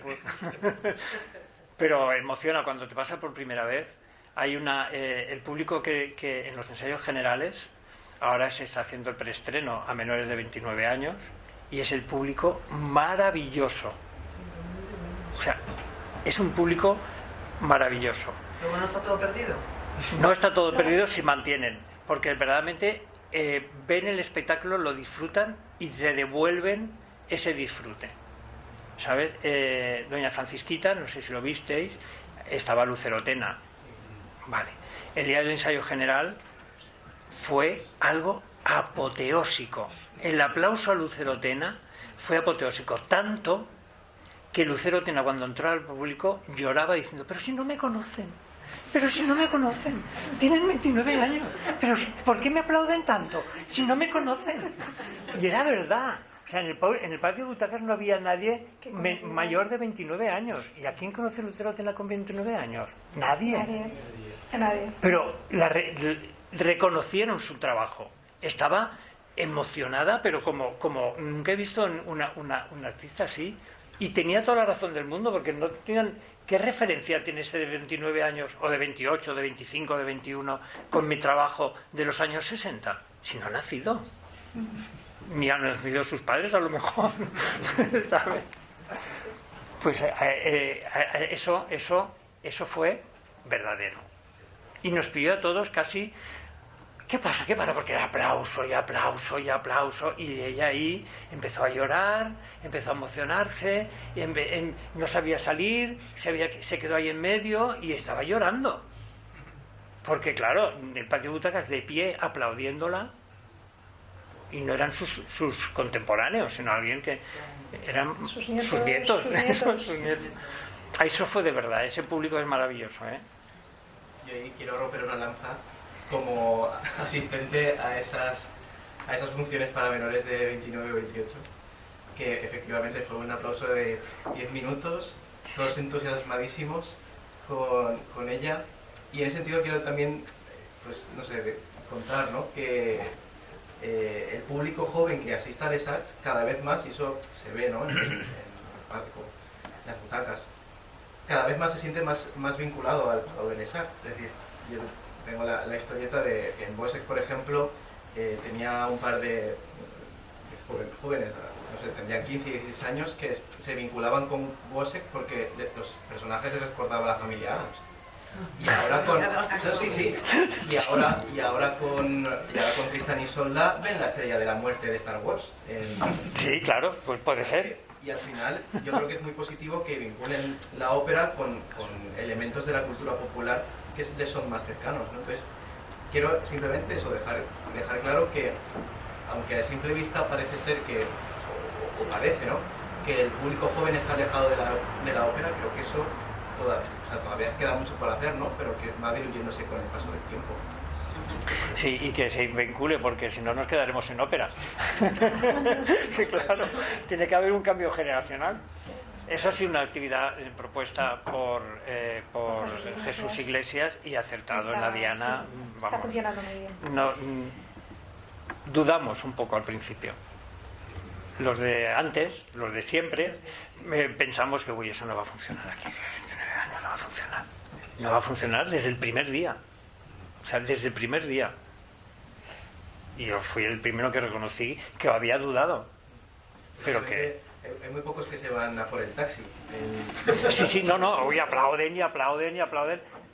Nosotros tenemos que decirles a los solistas que el día del estreno no será igual, ¿eh? Hoy es especial, el día del estreno no será igual. Que lo sepáis, que el público el día del estreno es tan efusivo como este. Habían un poco los solistas, cuando se implantó esa primera temporada, ese ensayo con público, estaban un poco, algunos un poco sacan una función gratis y aquí viene el público y esto es un ensayo, pero ahora lo agradecen porque se miden, ¿sabes?, con público real y reciben mucha información del público y reciben generalmente una ovación del público. Entonces, esos comentarios que podían ser negativos frente a un ensayo general, que generalmente se abría a la casa, eso es lo que se hacía antes. El ensayo general abierto a la casa es que a los trabajadores se daban 2 entradas a cada uno e invitaba a quien quería. El teatro estaba igualmente lleno y era gente mayor y tal, y siempre había muchos aplausos. Entonces eso sí que se entendía que el solista tenía que hacerlo porque era un ensayo general a la casa, que no se pagaba 10 euros, nada, era invitación. Se cambió a menos de 29 años y hubo un poco de... Ay, están haciendo negocio, pero ahora entienden que no es un negocio, porque eso no es un negocio, es un negocio a futuro. Y hay que sembrarlo. Claro, y están encantados, ¿eh? De verdad que ahora yo no ha habido ningún comentario que me haya llegado a mí en aquel momento negativo. No era en contra, pero era como, mira, se han sacado de la manga una función que tengo que hacerla, si esto es un ensayo. Entonces, claro, te obligas a cantar. Aunque se dice que es un ensayo general y que los solistas pueden cantar o no a voz, pero el solista... No, se entrega, la sala llena. Tiene la sala llena, se entrega. Y se pone a cantar como al que más y disfruta, disfrutan.